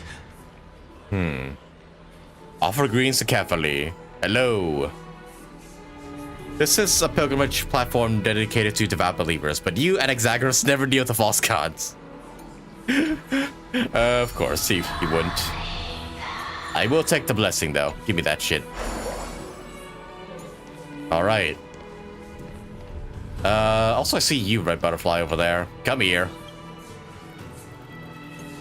Mine now. Hey, stop flying around. Come here. Which tree am I hiding in? The one on the right. Attack! Kill the butterfly! No, you're on the right. Wrong. Oh, fuck you. Oh. He's in the middle. Dang it. Oh, so yeah, who are you? Oh, another departed soul. Here's a refresher. We require cast to make up our mind and look for Thanatos. I see. Go melt it down. Up, elevator. Let's go. Yeah. How did Circe lose her memory anyways? Okay, that's nice again, it seems. Hello. You two again. Yep. Oh, another player platform. Enough about me. Did Kaos ever reply to you? Well, regrettably. Seems like the price of becoming a demigod is a lot heftier than we thought. Kaos. Demigod. Wait, where have you heard Kaos before? I've heard of this person. Which Titan's authority did he inherit? That name sounds familiar, Kaos. Look on the bright side, Nias. Since we've come all this way, I doubt he'd snub his old friends, would he? Let's just hope we mean as much as the world to him. Hey! Are you seeing that same hallucination again? Yes. It's still you and Nias, but you're now talking about a certain Kaos. I'm guessing he's one of your companions? Kaos? This name sounds just as strange to me. Never mind. I think I know what this is about. If things are as I thought, then they aren't hallucinations, but the souls of people. What? But if those are the souls of the dead, then what am I? Beats me. For all I know, you're just an illusion I conjured up in my dying moments. That doesn't make sense, because if other people can see them. As I take in more sights and hear more stories. Know your limits. Wander too far among the dead, and even I might not be able to save you. Fine. Are you sure? You definitely don't seem fine. This is indeed as I thought. Then this will be very amusing.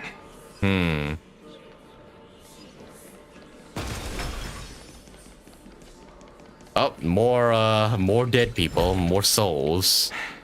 I suppose I can just ignore this. Any more? Oh, is that wait, is that nice again? Okay, yeah, it is. We meet again. I'm sure you wouldn't mind a snooping ear.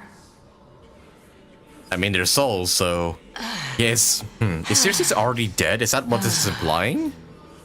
Actually, no, probably not. Can you keep going? Of course. I'm just... If I knew we had to climb a mountain, I wouldn't have come along with you. I guess this also counts as one aspect of the world-bearing burden. If Amphorius does have a next life, you may want to get your body in shape. Keep your sarcasm to yourself. I'm not getting anything of value from them. I'll see a butterfly back there. Would sooner throw myself off this cliff and hit rock bottom than exercise even a little. I am Calypso of the eminent Seven Sages, after all. Oh. Training would make me no different from those Helcalithist barbarians. That's the name she used. She's one of the Seven Sages. Like before we know her as Circe. Of the Grove? No, she can't be. I would know her name if she really were one of the Seven Sages. Hey, Circe. Does the name Calypso ring a bell? It should. Circe? The fuck? Where'd she go? Daggone. Doesn't matter. I can do this myself. I wonder if you can, anaxa. Looks like I'm nearly there now. The land of the dead. Land of the dead. Also, I saw a red butterfly back there just now. I think you can only get it with the hand, it seems. Hang on. No, it's gonna bother me if I don't do this now, so I'm gonna do it. It was like back here, I believe. Oh, wait, how do you go up? Oh yeah, like that. Where was it? It was somewhere in the background here.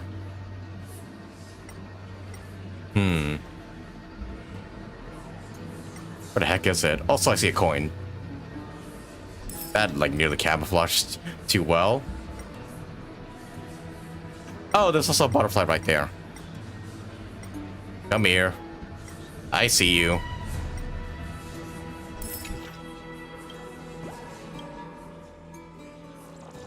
Yeah, I wonder what this all means. Like, is it implying that Circe is already dead and this is just, like, another... Her soul is just within us? Within anaxa? Or is it something else? Sorry, just have a bit of trouble putting this together. I'm curious to figure out, like, the answer of all this, though. But a coin... I could have sworn I saw the red butterfly, like, around here. Was I wrong? Did I freaking hallucinate that butterfly? Like, seriously, where is it?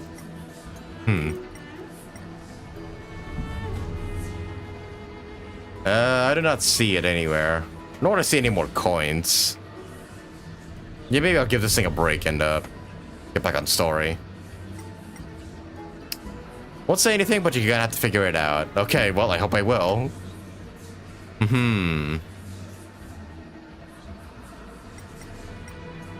Yeah, I think I looked everywhere I could.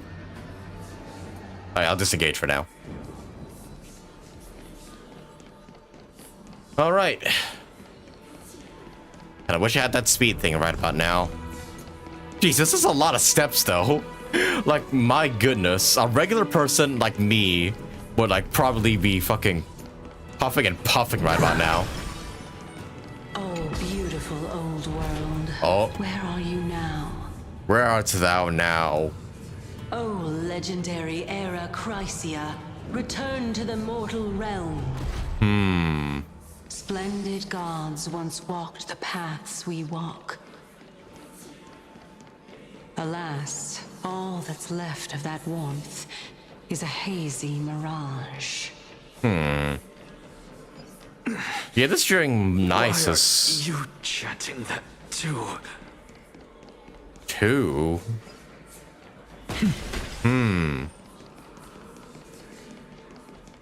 Oh, carefully, please help me understand. Finally. So, I don't get to ask the Titan my question, but all of you make for a pleasant surprise, nonetheless. Very well then. Let me uncover the truth for myself. Did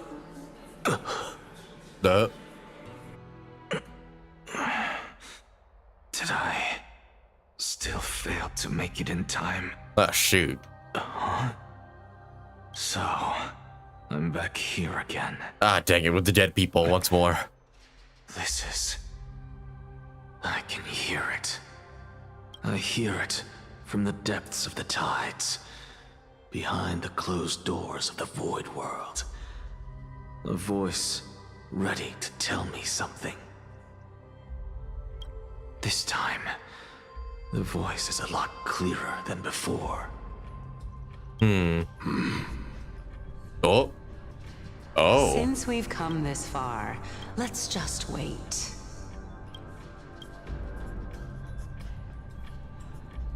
Lord Nias and Miss Calypso. Oh. Are you both here to visit Chaos too? Is that Cass?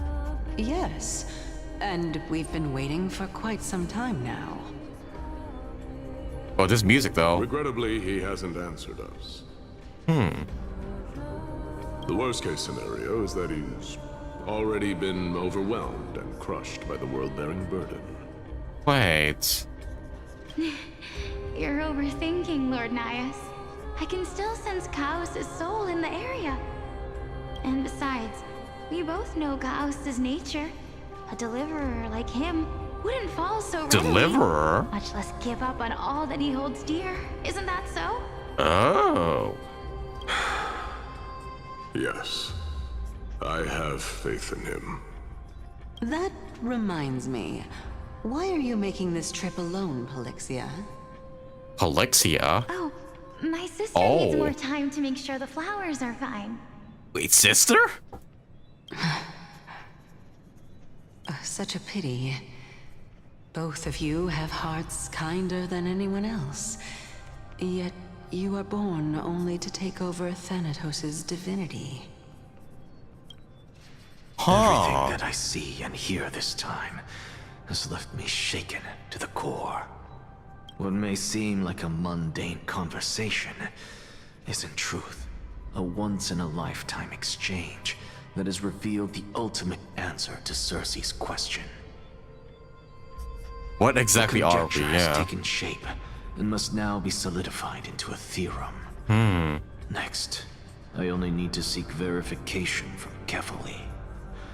By doing so, I can answer Cersei's question and reclaim my body. But no, I will not do that.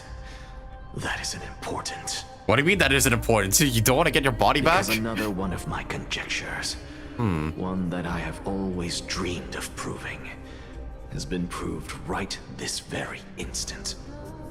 Fusing a mortal soul with that of a Titan to replace said Titan is not a ludicrous idea after all.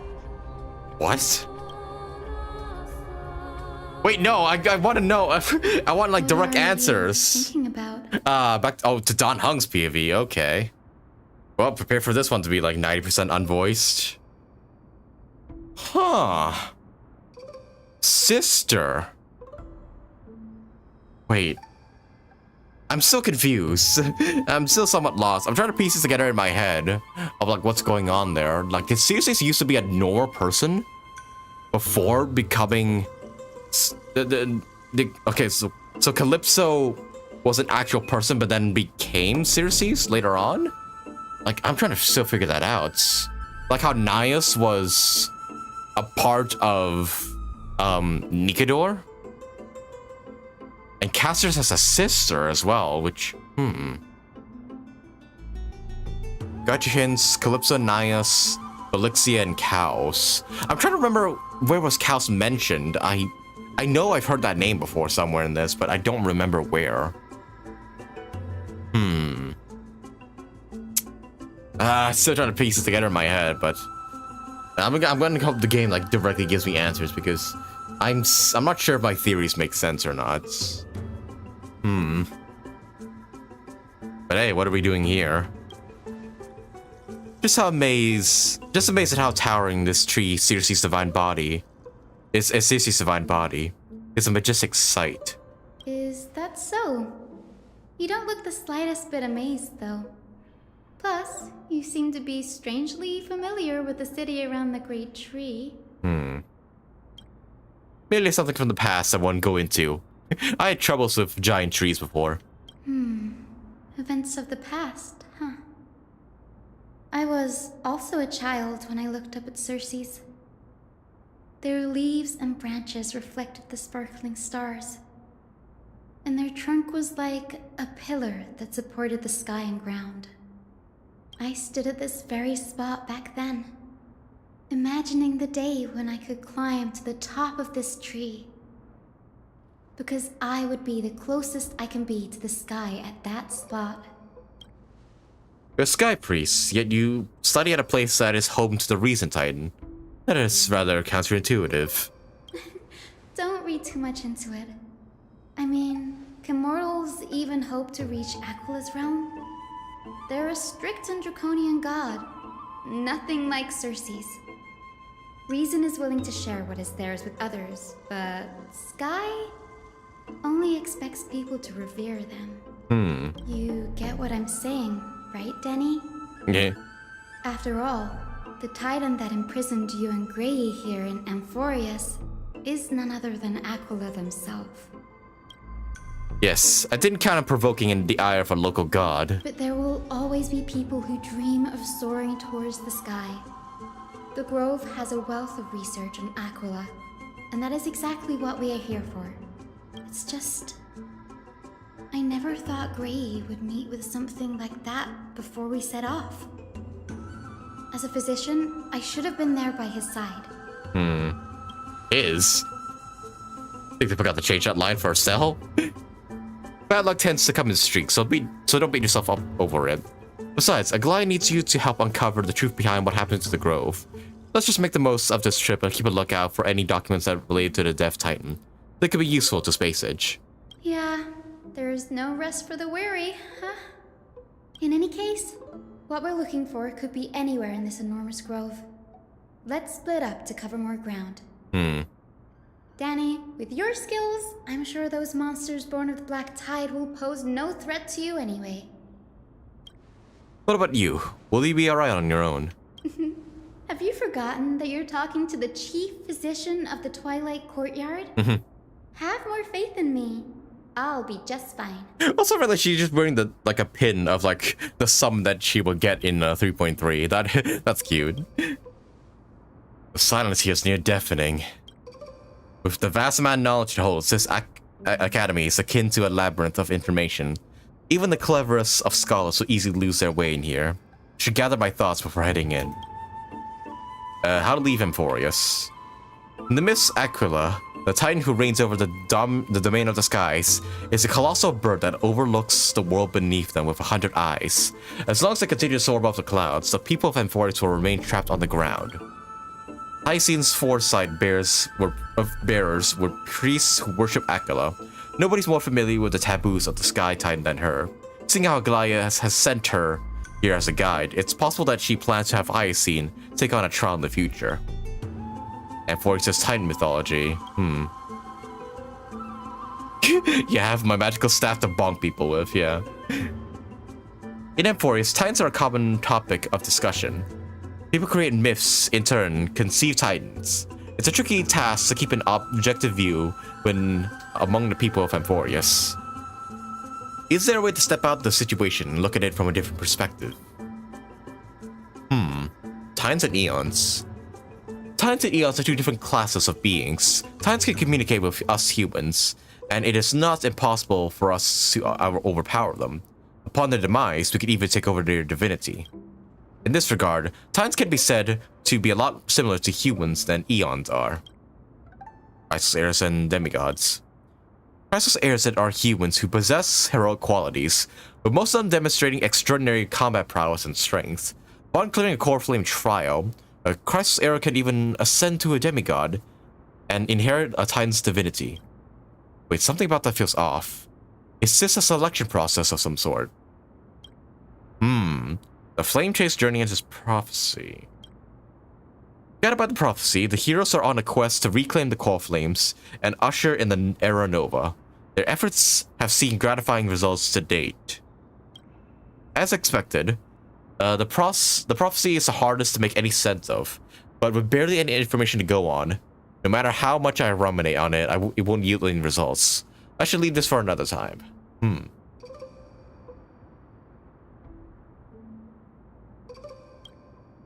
Think of something else. Space I just played. Nobody could ever have imagined that Space Age's life would be forfeit the moment we landed on Euphorius. I should have done more to keep her safe, but it's not too late. We still have a fighting chance. The unique rules that govern life and death on Euphorius might just work in favor to save her. The Grove is a veritable library of knowledge. Maybe they'll have records on a similar case. Please let there be one. Aw. Enough music for now, let's time to move. He cares about us. No. The clock is ticking. I should search for clues as I move.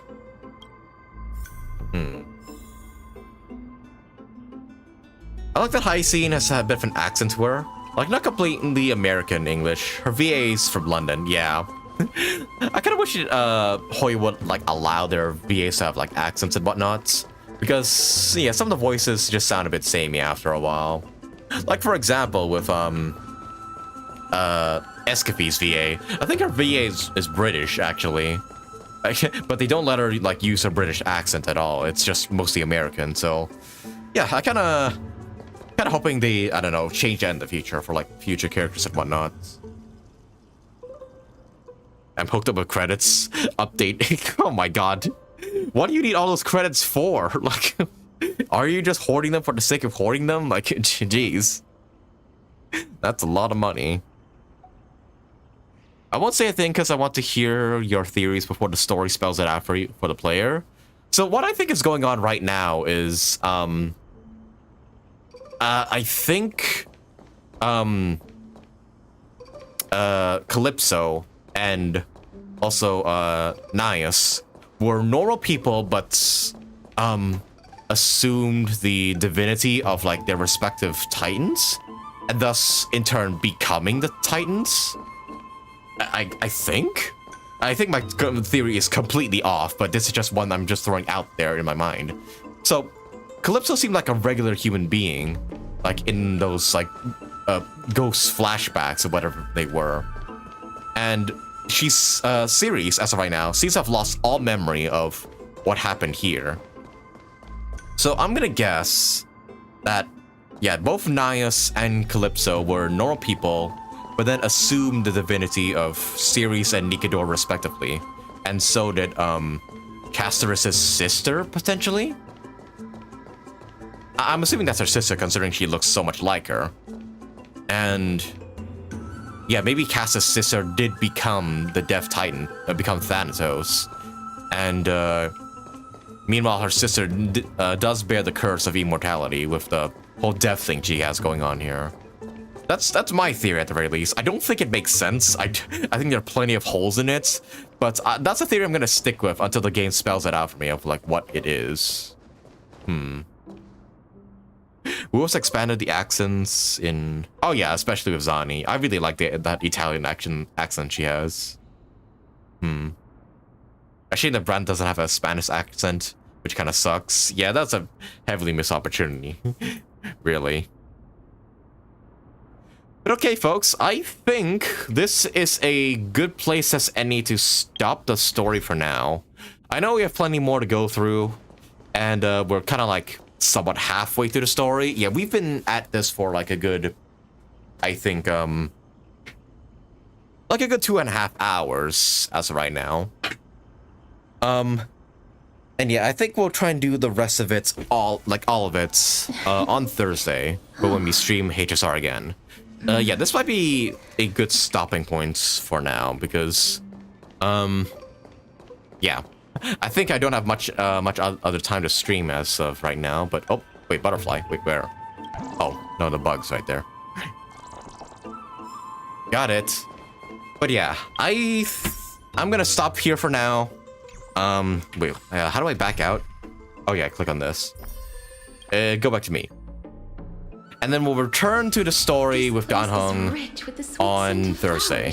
And if we don't finish it up on Thursday, then we'll do like an extra finale bit on Friday. Although I'm gonna hope I can finish it on Thursday because there is this Seal Slammers event that I do want to try and do on Friday to wrap everything up regarding 3.2. Yeah. Also, sent the thing about the Dromas and Silver Palace game thing. Oh yeah, I'll be sure to check that out like some other time. But yeah, very much interesting things going on right now with yeah, with Castorice, with us, with Anaxa and the Council of Elders. Yeah, all of this seems intriguing. I did not expect us to be like already dead by the time we arrived on Amphorius, and we're only kept alive thanks to thanks to Mem, presumably, or some other like a divine entity. But yeah, that is where I'm gonna stop here for now, and we'll resume the rest on Thursday, because yeah, tomorrow I'll be playing some Zenless, summoning for Hugo, and trying him out and whatnot. Thursdays we'll resume this story and hopefully finish it, and then Friday we'll wrap it up everything else, including the Seal Slammers event. That's like probably the last thing to do in 3.2. Yeah, Fuli kept us alive. Yep, my bad. Sorry, not Mem. Fuli did. And yeah, his gaze is what is keeping us like fully alive until like our soul dissipates within 15 days. So here's hoping Cass can do something about that before we fucking perish and whatnot. And hoping that yeah, Anaxa gets to survive this as well. But with all that said, boys and girls, that is gonna be a good place to end things off for today's stream, everybody. Thank you all so much for watching, and yeah, be sure to subscribe if you want to catch the next parts of this story from me, and leave a like on the stream as well, because it does really support the channel with the algorithm and everything. And yeah, here's hoping to see you guys again for either tomorrow's or Thursday's streams, where I will be pulling for Hugo and also continuing the HSR 3.2 story, hopefully before 3.3 rolls around. But yeah, gonna stop things there for now, and yeah, we'll continue and hopefully wrap this all up on Thursday. But with all that said, boys and girls, I'm gonna stop things there for now. I should stop going in circles, but yeah. Wish you guys all the best of luck with your day, and if you're still pulling for Anaxa or pulling for Cypher or High C in the next updates. And yeah, hope you have a good day going forward. But alrighty, boys, I'm gonna take off now. Thank you all, have yourselves a good night, and I'll see y'all again next time. Alrighty, boys, gonna head off now. See ya!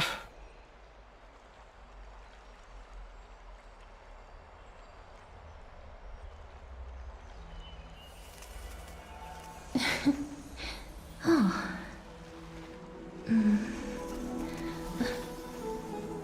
Oh.